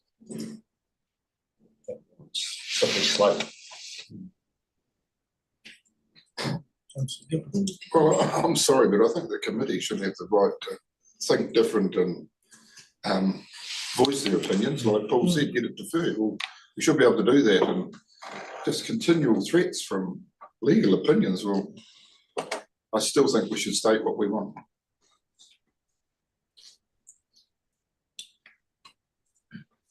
However, Chair, I accept what the principal plan is saying, that is difficult. And and again, as Jamie said, if we can't justify a deferral with RMA decision, RMA reasons, then it's very risky. Chair, I totally agree. The O&Ls on private land through the West Coast has been something that's been forced upon by government legislation. Unfortunately, it was in the notified plan, so that was the plan that was put forward, so they were in there.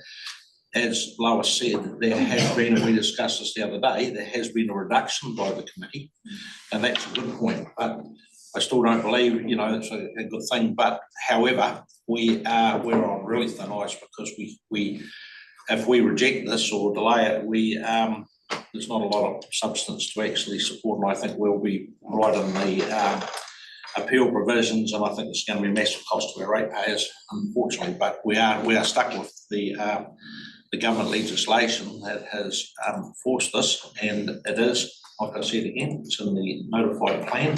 There has been a reduction, so I think it's unfortunate, it's something we're stuck with. The commissioners have had to weigh that all up on legal provisions and the likes. I think it comes the best we can hope for. I agree with Paul's comments before. I think they have fallen under the radar with the SNA discussions, because people, as much as we struggle to understand it, we understand them further. But the public, are they fully notified that they have O&Ls? Because again, I think that a lot of people are going to get completely shocked if they have these things on their land. And I guess the difference is that we won't have to pay to them because they're already done, like as per councils, but people are still going to suffer from it. So people haven't got a full chance to submit.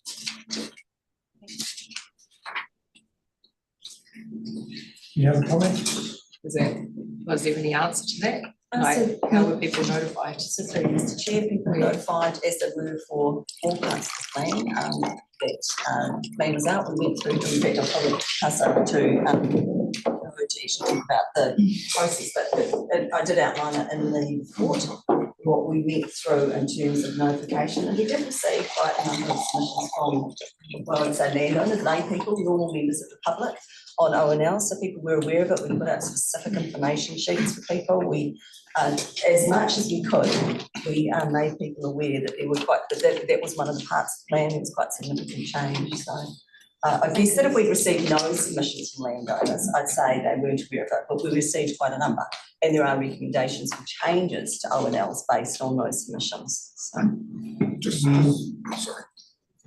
Sorry.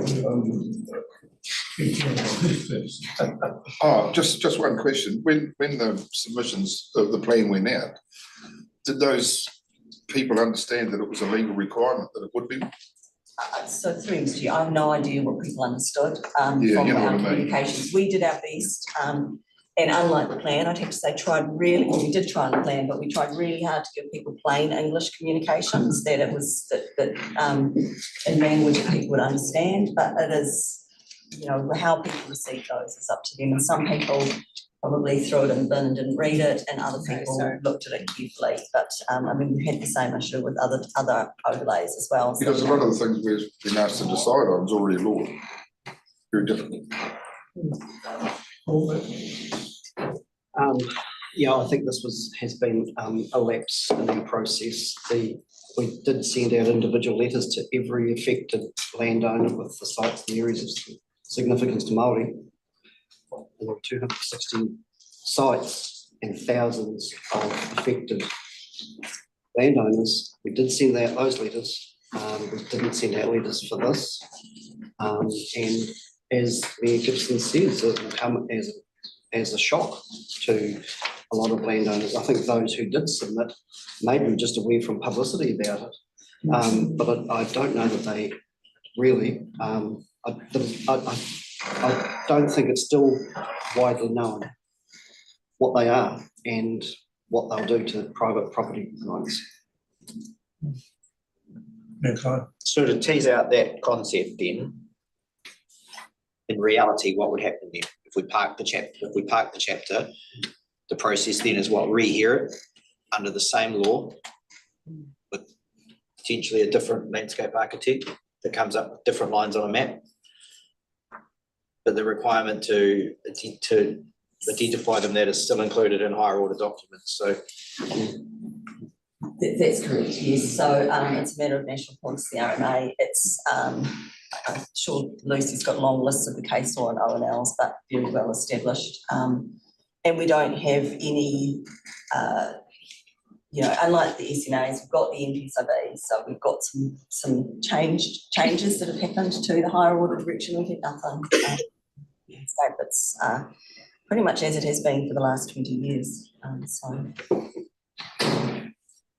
I would just echo the requirements are from the RMA itself. They have been a requirement of the RMA since its inception in 1991. This is not a new thing, and I can think of no reason why you could defer or make a different decision. Through that you just find for me on this one, on account that I wanted to defer it, but now I can see that it's just too difficult to defer. I think in this instance of ONLs, we're just going to have to wear that straitjacket. It's really, Mr. Chair, I can make a suggestion. It doesn't help the situation now, but there might be parts of the plan that you want to monitor as a committee more closely, the effects on the community. And maybe this is one of those chapters, because if you're finding that the effects on the community, the effects on the environment are not what you expected, or perhaps not what you expected, not what you hoped, then collecting that evidence would give you the basis for a future plan change. You know, that what might be saying, actually, what we've got in the plan are the wrong rules, that kind of thing. But that's what you need to do. You need to collect some evidence, but when we talked about this before, when you're thinking about future plan changes, maintaining the plan, there'll be parts of plans you want to focus on more, and it may be that is one thing you could do, so is focus on what is the actual effect of this and monitor the implementation of this chapter quite carefully, and probably the assistance biodiversity chapter, to get an understanding of how much they are impacting on landowners. And that would then help you build some evidence for potentially a future change. There's a way forward, I guess, rather than just accepting that this is, you know, and I guess also should highlight this is another chapter that may well be subject to appeals, because it is quite a significant chapter. So there may be some change that occurs as a result of parties appealing the chapter. I think your points are fairly and well made, Paul. I think we need to move on. So I'm just working through recommendation 3 and the individual report topics. I think we've dealt with ecosystem and biodiversity. Can I just get the feeling from the committee, do you want to now continue to go through these individually as we did with the first half dozen? That's the way we'll take each one at a time. Yep. Okay. So the ecosystems and biodiversity, as I understand it, somebody's going to move that we accept. That's done. Thank you. So no, you haven't. You've just Dudley was on deferring On policy. chapter 4, On the recommendation amendments to the 4. policy, not on the whole chapter. Right, thank you. So coming back to that chapter, ecosystems of biodiversity, we've had a long discussion on it. You willing to move? Taipaka matrix. Nick on the line. And seconded by councillor Howard. All in favour? Aye. Against? Aye. Two against. Thank you. Oh, sorry. Three against. Four against? Were they against those ones or? Hang on, No, who it else? was in favour. Thank you. Three. Was it? It's carried. I thought the aye was from councillor Casson. Yeah, I'm for it. Right, thank you. And for clarity, so was I. Yes, thank you, Ashley, thank you. So 3 against, thank you. Moving on to the natural features and landscapes chapter, we've had some discussion on that. Is there any other discussion on natural features and landscapes? Someone move that we support that recommendation. Who's we're looking for? Someone online, thank you. Councillor Casson, was that you? Moving that? I guess it can be, yep. Thank you. And councillor Cummings, just to make sure you're involved. You I'll second that? it. I'll second Thank you. I'll put the motion, all in favour of that, say aye. Against? Aye. Councillor Gibson? Yes, I'm against. Against. Natural features and landscapes. Natural character margins of water bodies. Anybody wish to speak to that? No, this is the one about activities on the surface of water. Yeah. And it's fairly benign, and I'll move this. Move that. Happy to see. Because we had a good discussion on that. I'm quite happy to see. Thank you. Moved and seconded, all in favour, aye. Aye. Aye. Against, carried, thank you. Subdivision. Moved by Second that. seconded by Chair Haddock. Any discussion, all in favour, aye. Aye. Against? Aye. I think that's an aye. Carried, thank you. The next one, General District Wide Matters Part 1. Lois, could you remind me what that means? So that includes the earthworks, temporary activities and light chapters. Right.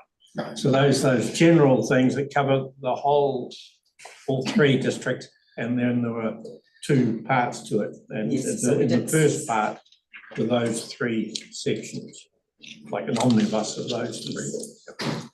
Okay, any discussion on that? Could somebody move? So through the chair, was that the one where we had the bridge 3 metre width? We were going to go for a plane change? That was actually the previous one, that was the natural character and margins of water bodies. Oh, sorry, that was too, yep. I just want to note that we didn't, when we went through those topics the other day in detail, we did actually note a few that were lined up for a plan change potentially. So that was one that. That's one for the shopping list. Yeah. Yes. So General District Wide Matters Part 1, moved by Mayor Lash, thank you, seconded by Mayor Klein.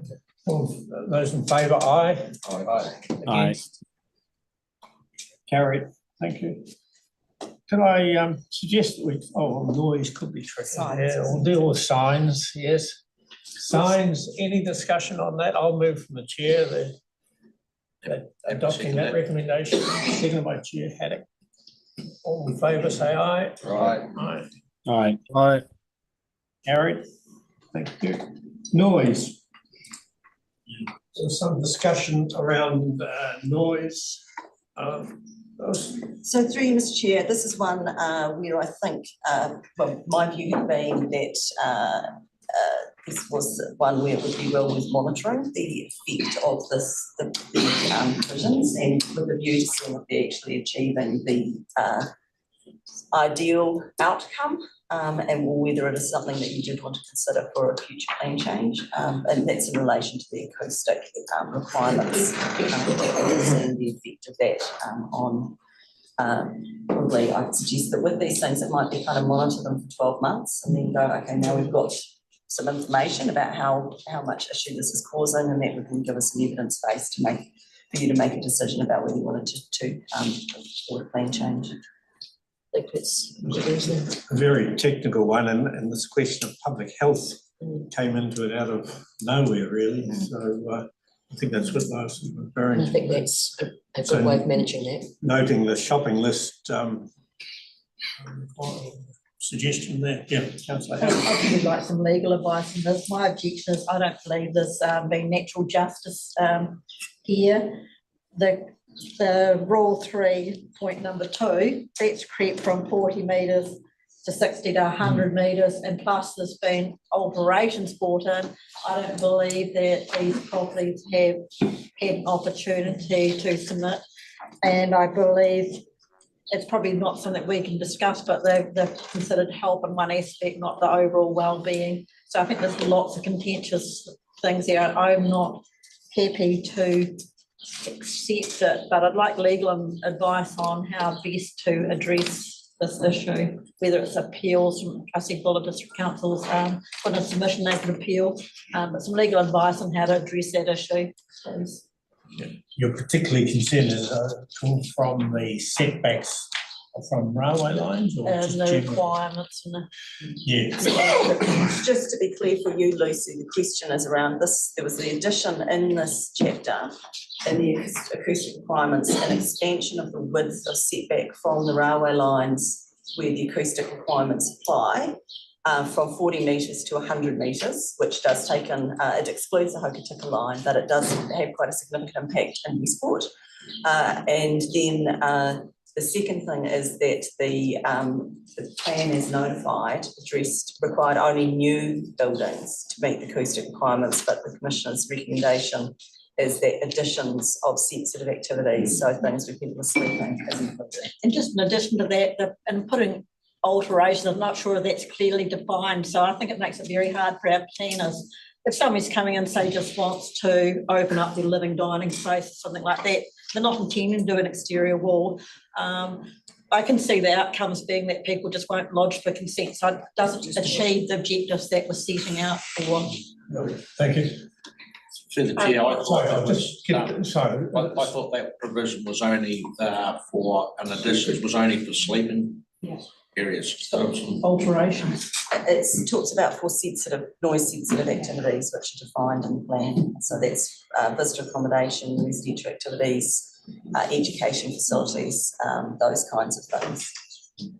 So it wouldn't affect a deck, but yes, it is that question of interpretation, I guess, is what's been raised. Lucy, were you able to follow that discussion, and are you able to comment?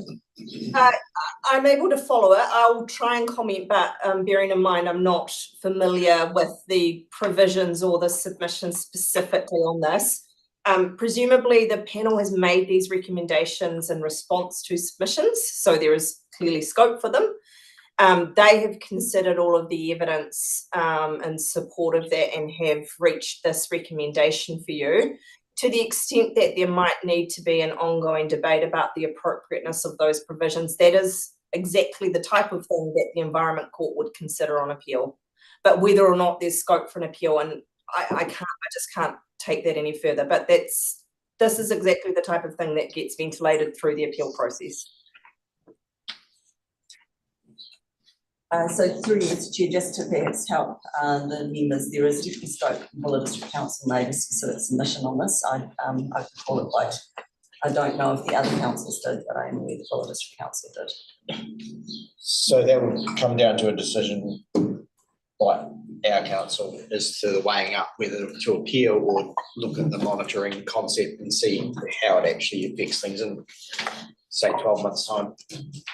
And the appeal provisions, as I understand, would be mediation, would be the first step, so the opportunity for BDC to talk to Kiwi Rail. So So just to clarify, your recommendation would be to accept it, but then to go down the appeal process. I certainly can't recommend you appealing, just to recommend, it's up to you as individual councils, but my recommendation to you is accept it.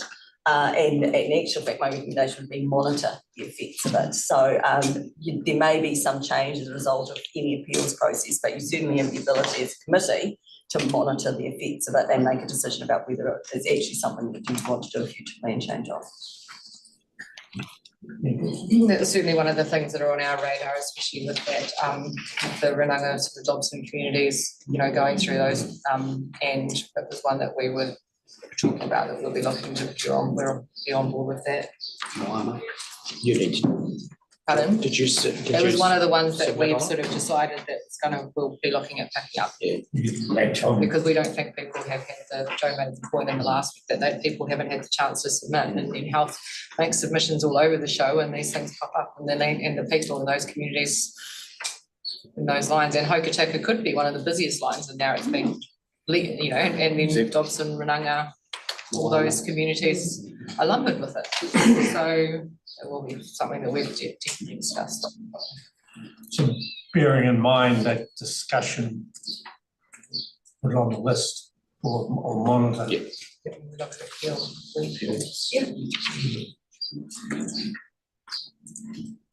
Okay, so with that in mind, moving to the ninth chapter, to accept the recommendations. Somebody move that. Is it on the provision of that monitoring though? I think that's a separate matter that the BDC people will keep it on their list of things to do and make a decision of their own. It's not a matter for this committee. Well, through Mr. Chair, monitoring plan is the role of this committee, and so maybe one of the things that would be quite useful for you to send some signals to the incoming committee would be the parts of the plan that you think need close monitoring, so that they're top of the radar, if you like, for the new committee. My apologies, yes, I misunderstood that. That's what you're raising there, Yes, that it'd be on the monitoring list for the future, for this committee. Yep, so you've got it on record. Yep, fair point. With that in mind, you're moving that we go along with the recommendation and be involved. Yeah, we can second it. Yeah. With that amendment to the resolution, noting its monitoring. I'll you move it again. Yeah, Helen and right, All in favour of that, say aye. Aye. Against? Yeah, come down on there. Yeah. Councillor Howard. Thank Thank you. Do we want to keep stepping through these one at a time? I'm happy to do so. The open space zone. What's that one about? Remind me, sorry. So through you, Mr. Chair, we're now moving into the zones. So the open space zones, that's the parks, so that's the public conservation land and also the council's own parks as well, plus golf courses and race courses, I think. Yes. So we had a helpful discussion on this a couple of days ago. Pretty straightforward. So Mayor Klein, seconded by Chair Haddock, all in favour, say aye. Aye. Aye. Carried, thank you. The next zone, the industrial and commercial zone. Any comments? I'll move. Moved by Mayor Gibson, seconded by, I think it was Councillor Cummings. Yeah, second here. Thank you. All in favour, aye. Aye. Carried. The residential zone. Any consideration there? Moved by perhaps Councillor Casson, if I could, Ashley. Was definitely waving, yep. Oh, I thought you were. Seconded by, who was this? Francois. Yep. All in favour, aye. Aye. Against, carried. What was I up to? Special purpose. Special purpose zone. Was there any comments there? There was something came up in special purpose.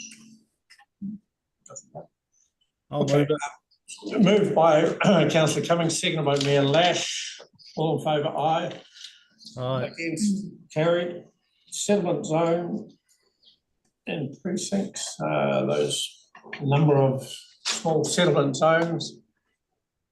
Moved by Francois Tumahai, seconded by, I'll second from the chair, in support of that. All in favour, aye. Against, carried.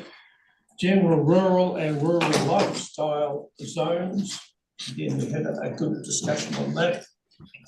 Who's the rural person who would like to support that? Mayor, moved by Mayor Klein, seconded by Mayor Councillor Howard, nearly promoted again. All in favour, aye. Aye. Carried. Do we deal with designations now? I think so, because that's just the minor changes, and then you also just need that separate resolution about where the notice of requirement were lodged. So you've got the sort of the fix, the what was in the plan, plus then you've got the change. Cherokee Bridge, a lot of those. Yeah, so. I recall the discussion about, or at least I was surprised at the extent of the designating authorities and what authority they had. That's what we're going to live with. So somebody remove the adoption of that recommendation. I'm happy to move that. Thank you. Seconded by Councillor Gibson. All in favour, aye. Aye. Variation 1 we've dealt with. Natural hazards being variation 2, I think we've Dealt with that, but not the rest of the natural hazards topic. Thank you. Right. Yeah, so we dealt with, right. Remind me then what's involved in So this is the quite significant changes, the natural hazards topic, in terms of deletion of some overlays, amendment to some of the overlays, standardisation of the rules to be, we treat the severe areas all the same and we treat the less severe areas all the same. Probably actually just while I'm highlighting, I didn't, when I went through this presentation, this chapter with the committee, I didn't highlight two amendments that maybe I draw to your attention where there's a recommendation for reduction in stringency. And so one of those is in relation to specifically Punakaki and the commercial, the single visitor zone area there, because the commissioners presumably heard from submitters there about how difficult it was with multiple hazard layers on there. So they've developed a specific restricted discretionary rule focused around how to enable, well not enable because it still requires resource consent, but how to provide for commercial development in those areas. So there's that rule, which is less stringent than in other places for the same level of hazard risk. And then the other thing is a similar approach has been taken to the Māori purpose zone. So there is a less stringent rule for the Māori purpose zone, which was also included in the recommendations there. Yes, but this was a chapter that was substantially rewritten. We discussed that at length. Thought it was something simple. Okay, so I think that that's Councillor Cummings moving the adoption of these recommendations, seconded by. Okay, I'll second that. All in favour, aye. Yes. Does he know that now? Because sometimes. Carried. Councillor. Brett, you're not on mute. He just waved. Yep. I'm moving to the chapter on coastal environment. Yeah, you can go. Don't worry about it. I'll sort it. Put yourself on mute. We'll see how entertaining this could get. Councillor Cummings. They're not on mute. Okay. So coastal environment chapter. Is there any particular matter? No. So Councillor Gibson, I overlooked you on the previous one. You're moving this one. Coastal I'll environment. move it, but I'd like to ask about the restrictions on it. It's got a few ONLs and outstanding coastal variations and some of that's on private land too, so. Yeah. So you're reluctantly, or you prefer not to? Prefer not to. Okay, that's good. Yeah. Yeah, I mean, it's good that you draw that to our attention. Well, it's no different to some of the other parts of Yes. the plan, and that's what I'm against. So, generally adopting this recommendation, you're happy with it? Who's to move this one? I'll move the adoption of this one, seconded by, getting tired at the end of this stage. I'll second it for This discussion. is Mayor Klein, for process purposes, the second of this, keep moving. All in favour, say aye. Against? Councillor. Against. Carried. Mineral extraction. Could I just declare, I sort of declared an interest on, I was a submitter on the mineral extraction part of it, so I'll just declare I probably won't take part. Thank you. So we would say, Yes. I've got a, probably a recommendation for people to consider, and it's to defer this topic until we can get a comparison from our technical advisors on a comparison between the current process and what this impact will have on resource consulting. So, i.e., run some of these consents through this system, through this new TTP thing, and see where it lands compared to where we have been in the past. So it's not, I'm not saying we don't go there. I'm just saying, can we please run a comparison? I'd hate to get into a position where some of the stuff is going to impede some mining, because I know for a fact that this is going to impact the Tegu operation that's currently going through the consent process, which will have a negative effect on what the government's trying to achieve. So that's what I'm asking. So comments on that.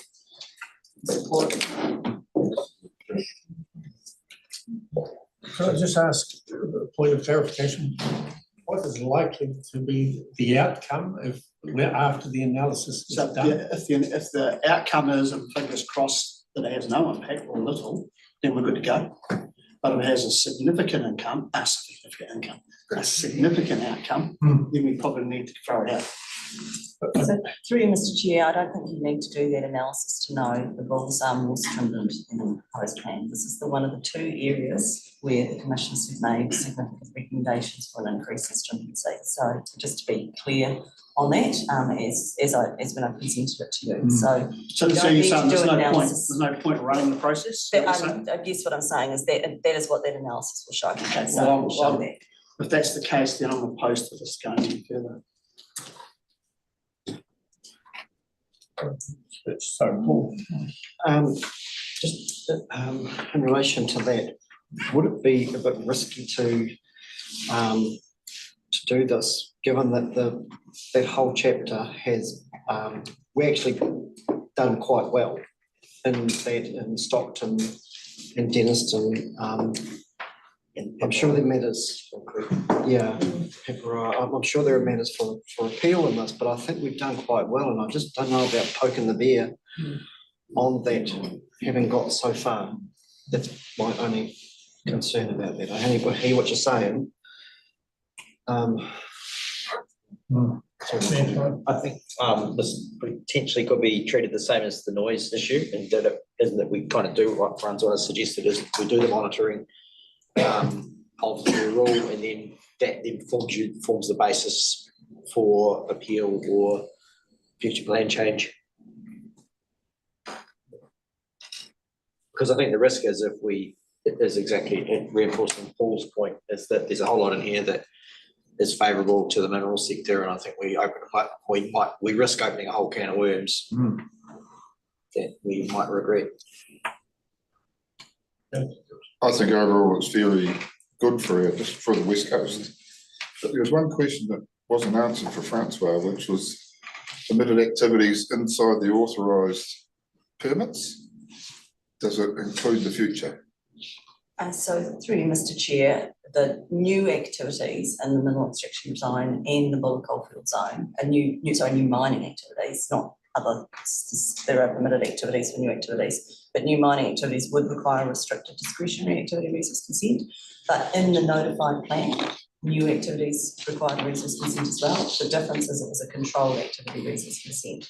And so there is a difference, but it's still a very, it's not an easy consent, because it's consent, but it is at the lower end of the consenting process. Because I actually read this, I did ask the question, like everything's okay within the permitted permits at the moment. Yes, that's The correct. future I'm concerned about. Yes, so that's would be new activities and would require resource consent, but as I say, in the notified plan, new activities require resource consent. So there is a change in stringency from controlled to restricted discretionary activity.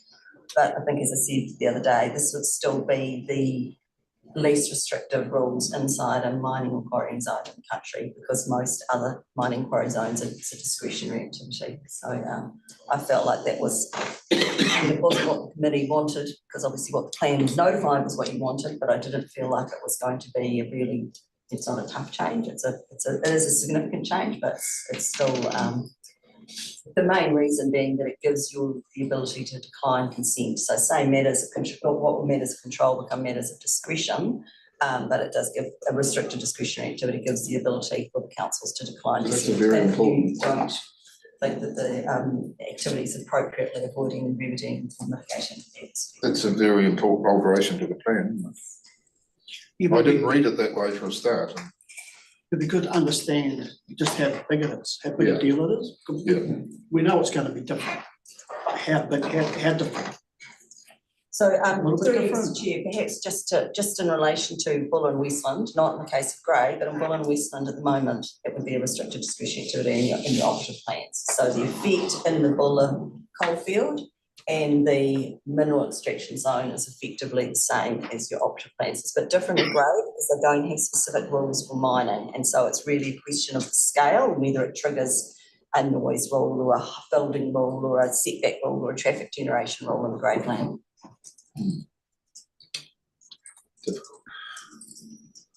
If I may just make an observation too, is that rest assured the mining companies have been obviously very involved in the process, and they will be considering the provisions with a fine-tooth comb, I'm sure. And if they think an appeal is warranted on any particular provision, then they will make that appeal. The committee will have a role as a respondent in relation to responding to those appeals, just as occurs in the ordinary course. And was that a legal requirement? It's a legal requirement to zone. So the committee made the choice to identify these special mineral zones because it's such an important issue for the West Coast. It's a common approach done in other parts of the country, but so it's not they have to be zoned something. And the committee made the decision to make these two special purpose zones and have special rules for the mining sector in those. But just want to emphasise, and rules in the rest of the plan, because we know that mining is something that is widespread. And so the chapter deals with the rules that are in the general rule zone and the rural lifestyle and the open space zones as well. Yeah, but they've only zoned current zones. There's no new zones. That's right. Future. They've done half-assed job. Anyway, We don't want to be putting in things that are going to be hindering development and employment opportunities that we have proposed by the government. And this could be something that seriously does do that if it is not looked at properly.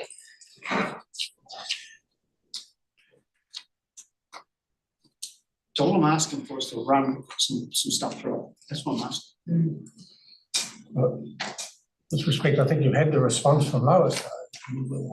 So you're saying, let's get on with it. Through you, Mr. Chair, I probably should just qualify that response. If it's in a mineral extraction or Buller coalfield zone, then there may be some element, depending on the nature of the proposal, some elements where it would be more stringent, but I mean generally the rules are more like what's in your existing plans, with some aspects of being more permissive. If we're in the general rule zone or the open space zone, then they're more restrictive than the current plans. So I think what it said was within your authorised permits. So that's been changed. So that was what we had in the proposed plan. So the recommended amendments simplify those down quite a lot more, because the commissioners have taken the view of if it's lawfully established activity, we don't need to go into you've got to therefore be within this or that. It's like it's a lawfully established activity. So you're a lawfully established activity, whether it be by resource consent, by coal mining licence, whatever it is, you're lawfully established. So the plan actually has notified, put quite a lot of qualifiers on that. They said, no, it's lawfully established, it's lawfully established. So new activity, which by definition isn't lawfully established because it's new, is what the plan is regulating. And they've said, no, we just lawfully established activity is just That's to why get I on was with looking it. for the extra restriction. That's right, and I guess just in relation to so I saw the email from Kai Whakahare Tumai that about the Barrytown mine. So it's lawfully established. It's got a resource consent. It's operating now. So it's only new activity if there was an expansion beyond the current site that would need a resource consent. All right, I think we've had discussion here. Somebody to move the adoption of the recommendation, making previous comments. Someone to move them, moved by Mayor Klein, seconded by Chair Haddock. You, oh no, you can't, sorry. As soon as I said that, I remembered you stood down. Seconded, Cummings has got his hand up. Councillor Cummings. Yeah, just one question to Lois there. So what you're saying, if somebody's got a mining license now, whether it be prospecting, exploration or mining, then it all counts as an activity already? So through you, Mr. Chair, there is some differences that I'm not an expert on this, I just have to stress, but there are some differences for what different licenses give you. So we have a situation on the West Coast where there are a large number of coal mining licenses and they predate the RMA and they therefore replace, effectively they are the rules for how that operation occurs. License under the Crown Minerals Act is different. That is about the relationship between the licensee and the Crown and what they're authorised to do. It doesn't address resource management matters. So we have permitted activities, for example, for mineral prospecting and mineral exploration so that we don't end up duplicating. But there are rules for mineral exploration if people are not, mineral extraction, if people are not currently doing it. So there are many mining activities on the West Coast and quarrying that's lawfully established, and they just continue under their whatever basis they were lawfully established. So the quarrying that's going on, the alluvial gold mining that's already consented, all of that kind of thing just continues. So after that explanation, happy to second that, Councillor Cummings? Yeah, I'll second it. Yep, thank you. All in favour? Aye. Aye. Against? Aye. Franchise against? That's carried. Thank you. The outstanding matters. Topic. So the only substantive, this is all very minor stuff, but the only substantive change from this topic was the recommendation around recession planes and the distance and the types of boundaries that they apply to. So the recommendations to move in a number of rules that said all sites, this recession planes, site boundaries, this recession plane applies, and the recommendation is to refine those down to the sorts where there actually might be an adverse effect. So that's principally sort of residential and settlement zone boundaries and for other site boundaries. So for example, a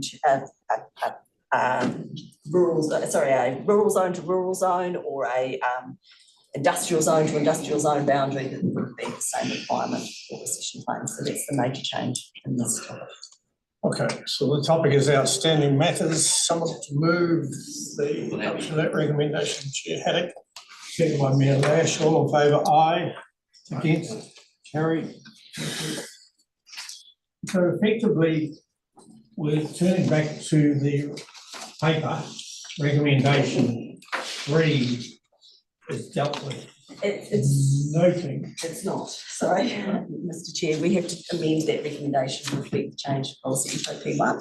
Noted.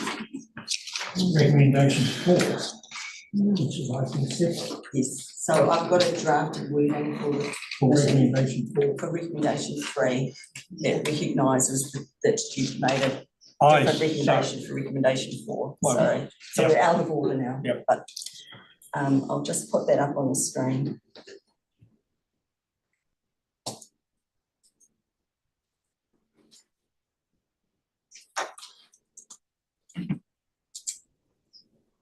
So the wording would be that the committee adopts the independent hearings panel recommendation report as the committee's decision on provisions of and submissions on the proposed TTPP, including variations 1 and 2, in accordance with all those bits of the RMA.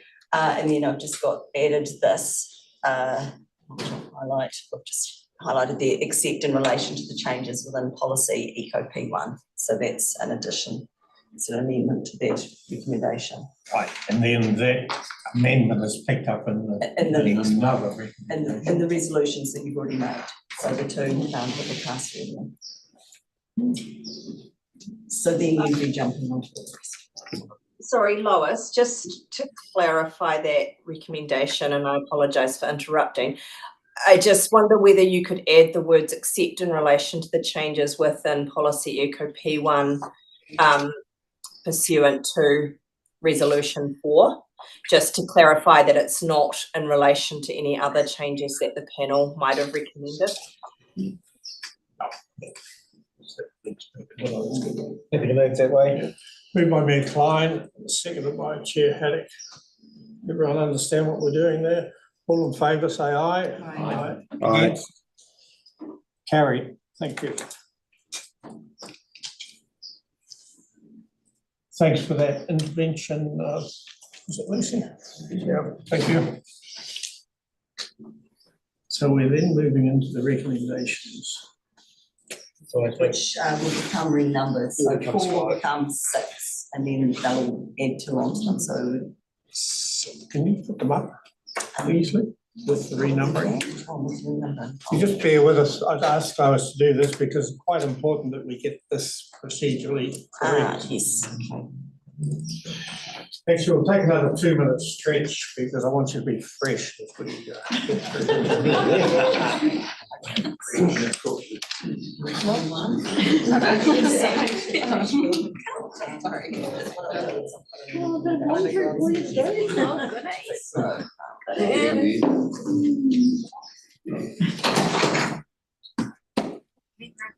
Just take a couple.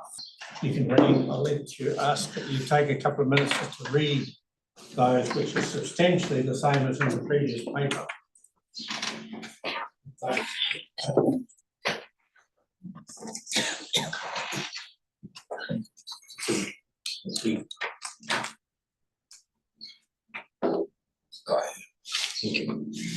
Oh, maybe it's just, What are we- I've had to done some amendments, that's what we're correcting it. So it shouldn't just be ATO, I should have the. Yeah, based on legal advice. Just when you're talking the whole thing. Right. So the, I've highlighted in yellow the differences from your agenda.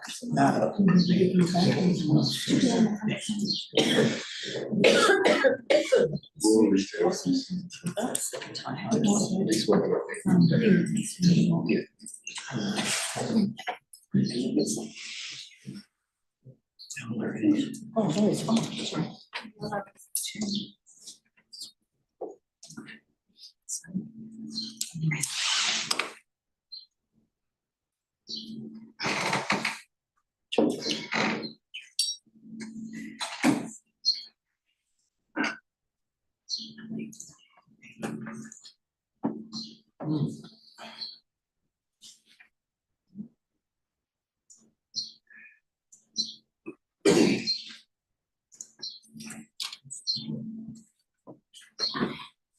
I should make one.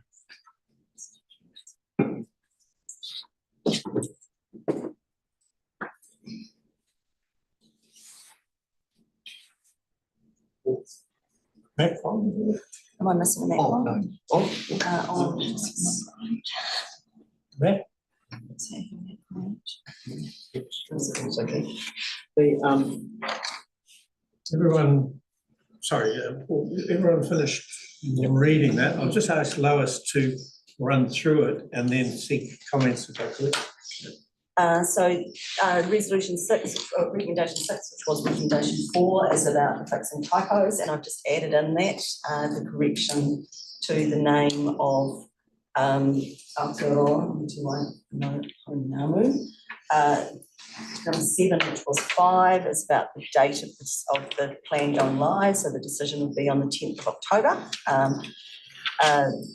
Recommendation 8, which was 6, is minor errors and changes of minor effect, and as identified by the hearing panel. So that's section, number 6 is typos and numbering errors we've noticed, and 8 is ones they noticed that are in their actual plan, whereas the 1s and 6 are in their recommendations reports. Then 9 is about getting us to change the plan to reflect all of those changes. Number 10, that one is about adopting the independent hearings panel's reasons for decisions on submissions. Number 11 is back to the future plan changes, some mentioned in the recommendation reports. That's not committing you to make those plan changes. That's the decision committee what future plan changes you might have, and that you haven't yet formed a view on that potentially. And number 12 is the new recommendation, which relates to the designations where there were notices of requirement received. Number 12 was just inadvertently left off. That was an inadvertently earlier left one. off. I refer to it in the report, but I didn't have a recommendation for you on it. So comments on these recommendations, the wording, Paul, I think you were Through the chair, I was just going to ask it, I may be mistaken, maybe in clause 11, where Lois had said that if we've got matters that we want to recommend for the incoming committee, just to go back, was historic heritage was the top one. Yeah. So when we've done this, Lois and I discussed setting up the shopping list so that we can remember Councillor Howard's point and that point, etc. So we'll pick those up separate to these formalities of these recommendations. Happy to move 6 through 12 if that's helpful. Happy to second. They have to be taken as a group, I think, really. Yeah, taken as a group and dealt with. Any discussion? Could I just make a comment? Yes, Look, I just like to say I'm really pleased that this plan's got to the stage it's finally completed. It's been contentious, it's been difficult, but it's significant, and I believe, although it's a huge cost to the ratepayers, I believe the commissioners, however, have done a really good job in coming up with and hearing the hearings and coming up with the changes, which has actually assisted us to get a plan, which is going to be a huge plan to go forward for the progress of the West Coast. In saying that, I think it's a significant day. It has been significant, but I'd hate to know the hundreds of thousands of hours that have gone in of people, not only the committee, but the staff and the submitters going into this plan. But at this stage, I'd just like to thank the TPP staff and council staff, all the committee members, past and present, because there's a lot of people put a huge effort into this, into the notified plan. It's a real milestone. I just believe it's a significant day today. Thank you, Chair. Paul, you had a comment supporting the motion? Yeah, I just want to second that from Mayor Haddock, from Chairman Haddock. It's bittersweet, really, to get to this point after 6 years. When we started out on this journey, we had a lot of hope and a little bit of excitement that we were going to be able to craft something uniquely West Coast. And of course, that was then quickly sapped out of us when we realised that in actual fact, the rules that were tumbling down upon us were all made by the bureaucrats of Wellington, and we just have to toe the line with that. Having said that, I have to say that Pouta and Ngaitahu have come out of it really well. I think we've got some major gains in there that we've never seen before, and we're threaded right through this plan. And I think it's something that stands us in good stead for the future. As we say, we've got a whakatauki, a saying on that, mō tātou mō ngā uri and muri ake nei, for us and for our future generations. And that's what this is about. And so in that, I really want to mihi to Lois. This has been Lois's plan, but she's listened to us all the way through, and there've been disagreements along the way, but Lois has always done it with great dexterity and I think she's handled it very well, and we've got a really professional plan as a result of it. Don't agree with everything in it, but there are some really good gains in this for the West Coast generally. On the whole, I think this is a great plan. So mihi to you, Lois, for the awesome job you've done on this. Also mihi to the hearing panel. Again, I don't agree with everything they ended up with, but they did the heavy lifting for us, and crikey, they did a marvellous job. I mean, to have listened to all of those submissions and then distill that into something that's actually legal and readable, and well, readable, that's another matter. But I think they have done a fantastic job. And I certainly wouldn't like to have been sitting around the table listening to all that and trying to go through that chapter by chapter, line by line, which is what they've done. Was hard enough for us as Potawatomi doing that with the sites and areas of significance to Māori. It was hundreds and hundreds of hours of work. So I just wanted to lay that on the table. Another one I wanted to say was to not forget the critics out there about this TTPP. Yes, it's cost a lot of money, but number one, they need to remember that in actual fact, the Buller, Grey and Western District plans were all out of date anyway. They all had to be redone. So there was no escaping this. Whether they were done individually or they were done with one plan, it had to be done. And so I think that needs to be reinforced with the critics, and also that there are some that have been politicking lately and saying the whole plan should be thrown out and start again. I think that's just reckless.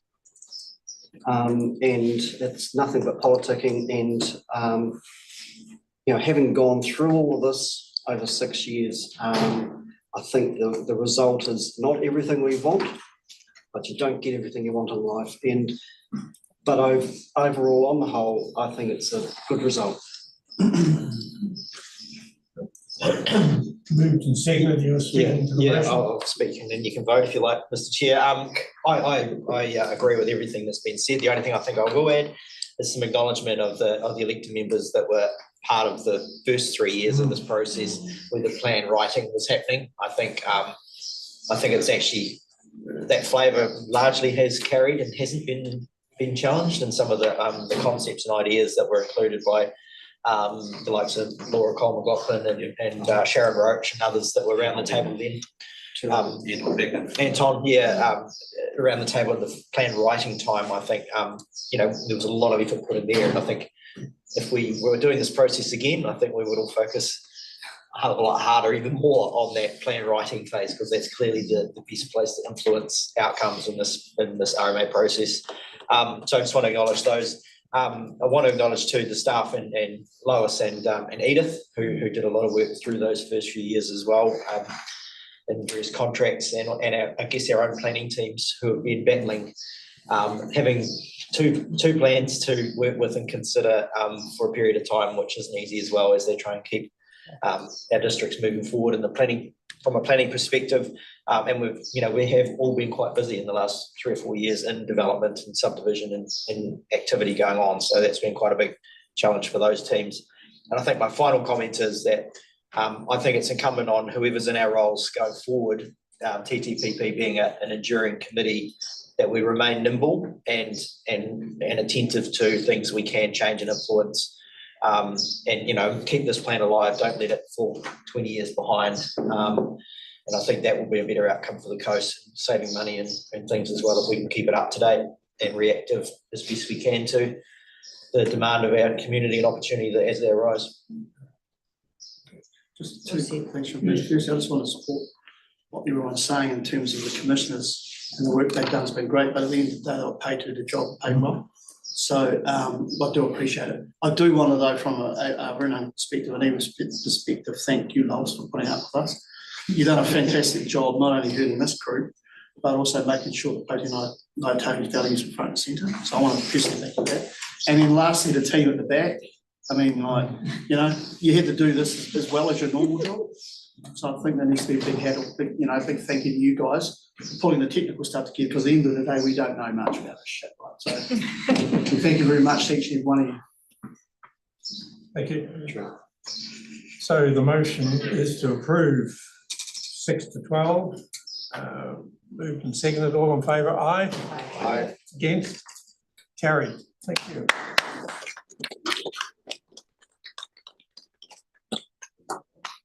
I'll just ask. Even though the prisoners were paid, I believe, a letter of thanks, for the effort going in there too, and to the staff members as well, we appreciated it. You know, it all out. Thank you. So We'll pick that up. Yeah. A couple of other things then. I'll just ask Lois to run through what I think of as the shopping list, but there's probably a more appropriate term. So, through you, Mr. Chair, I didn't know if you wanted to do this as a resolution, so I kind of drafted it as one.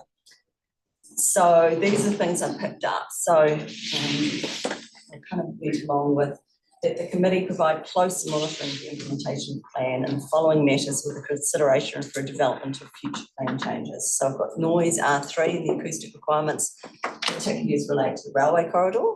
I've got bridge widths rules in the nature, so that should be permitted, rules in the natural character and the margins of water bodies chapter. I've got outstanding landscapes as a whole, but if there's particular areas, maybe we should be good to signal that in terms of ecosystems and Indigenous biodiversity, similarly as a whole.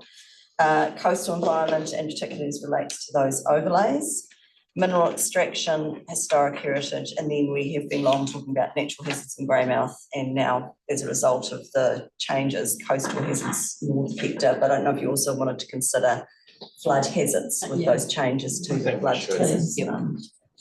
Flood hazards in the flood, I think it's now called flood alert.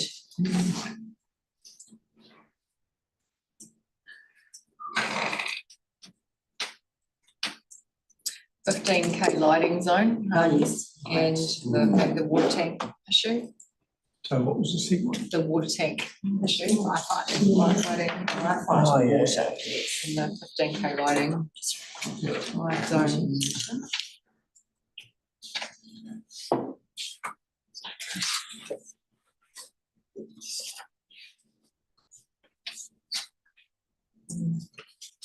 Yeah, just a few to pick up. So the light and. So light and. People.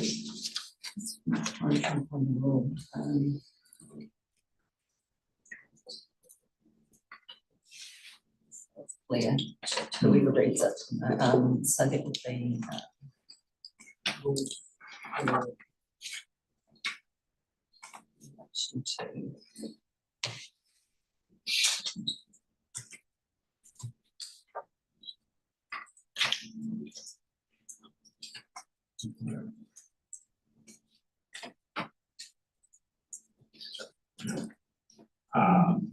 Cheryl, you had an addition? No, I'll wait till the additions are finished, thanks.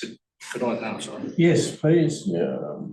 So just Paul had his hand up first. Did you have an additional point? No, not an additional point. No. It's just a simple question. Is Lois going to be around to guide us through this? I'm going to pick up the process, because the important thing is for this to be a recommendation to the next committee. So I just want to make sure we've got a good process for that, so we'll deal with that. Chair Haddock, did you have an additional point? coastal hazards north of Hector and south of Hannah's Clearing. Was noted. Might do those separate bullet points. Yeah. I just wonder if we need to refine or put some specific issues around the outstanding natural landscapes and ecosystems and Indigenous biodiversity. If we just put some examples of the sort of things. In the third bullet point, you'd like to extend that outstanding natural landscapes. Yeah, some could be capturing private property or so an effects on private landowners. Yeah. And that's probably the case for both of them. And the SNA's identification. Coastal one. question around the one on flood hazard, flood alert areas, is that the ones that were deleted? Like in the likes of the Sydneyville area where we know they do flood? But there wasn't enough information. So do we need to just note an example there as well, perhaps? Yes, please. Yeah. And the issue of mineral extraction, I need to watch those consents. Sydneyville, Mokanui.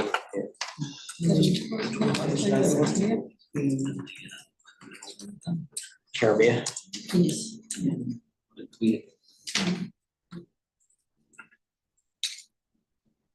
Was there any, through the chair, was there any option to look at that, the volume on the minerals extraction one, where it was down to 20,000, which we found unworkable? Was it?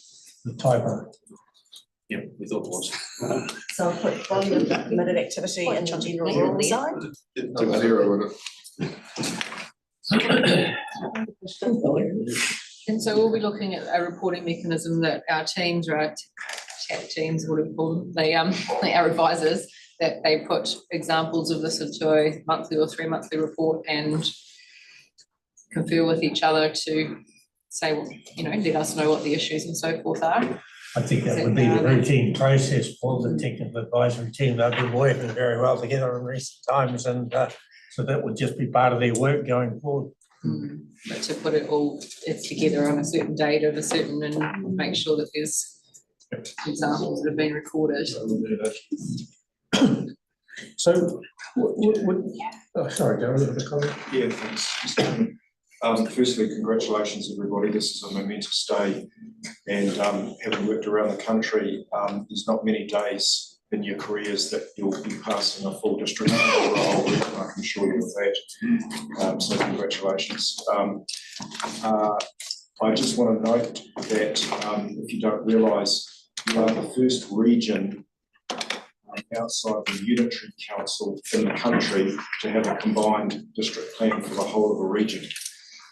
And that makes it absolutely momentous, actually. And this is the direction of the government where they want to go to. They want one plan per region, and we've achieved that today. And you can think of the challenges before a lot of the other regions outside the unitaries around the country. Could you ever imagine doing this in some of those other regions in New Zealand? And so just as testament to what we've achieved today. The final most important comment, it really picks up on what Tanya was saying. The modern way of plan administration from here on out is the day you get your plan adopted, the very next day you start work on your changes and variations. What we cannot do, and going forward as the new joint committee, is leave this thing alone for 20 years and then have a massive revolution, tip everything up, including, you know, trying to overwhelm the community with everything they need to consider. What we have to do is commence a series of evolutions, where you just revisit specific areas of the plan, like what we've got here, on an ongoing basis, and keep it ticking over so that we don't have to review the whole thing in one go. That requires ongoing attention from the joint committee and the TAT and the combined staffing to do that. But it is the best way from a financial perspective, but also a community perspective and a governance perspective to go forward. And we must maintain that discipline from here on out through the new joint committee. And the new joint committee already has a work program. Thanks, Mr. Chairman. I was just wondering, we can amend or change the plan as we go. What's the time frame for that? Like the review times? So, through Mr. Chair, if you were talking about doing a sort of a small plan change, yeah, some of these like on a shopping list, like we want to alter some of those things. I think you could probably get it done and dusted in 12 months. So that's allowing for, because we have to develop it, put some reasons, do the section 32, this whole other process stuff before you go out, submissions, further submissions, hearings, decisions. But I think for a relatively contained matter, you could happily do that in 12 months. So you could set up a work program where you have, say, well, every year we're going to do at least one plan change to address these matters, and councils do that kind of roll and review thing about, and one of the advantages of doing them that way is they're usually much smaller in terms of, because they're quite confined, people who are just interested in that thing. It's not hard. I do agree with Daryl with the 20-year, and don't revisit it for 20 years, that's a terrible thing, but that's what's caused all the grief this time. I mean, it should be more public, I think, and more people should understand the submission process. And if they don't write something down properly, then they realise they can't submit on it or appeal it or anything. It's very difficult for the layperson. And me, it's been very hard for me in the last 3 years. I'm just starting to understand now, and you're finished. But you know what I mean.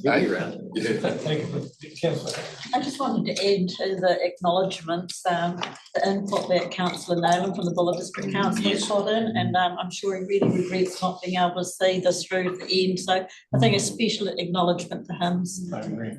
Agreed, yep. Thanks. I was just wondering, Brett, what's the how do we go about changing the regional policy statement?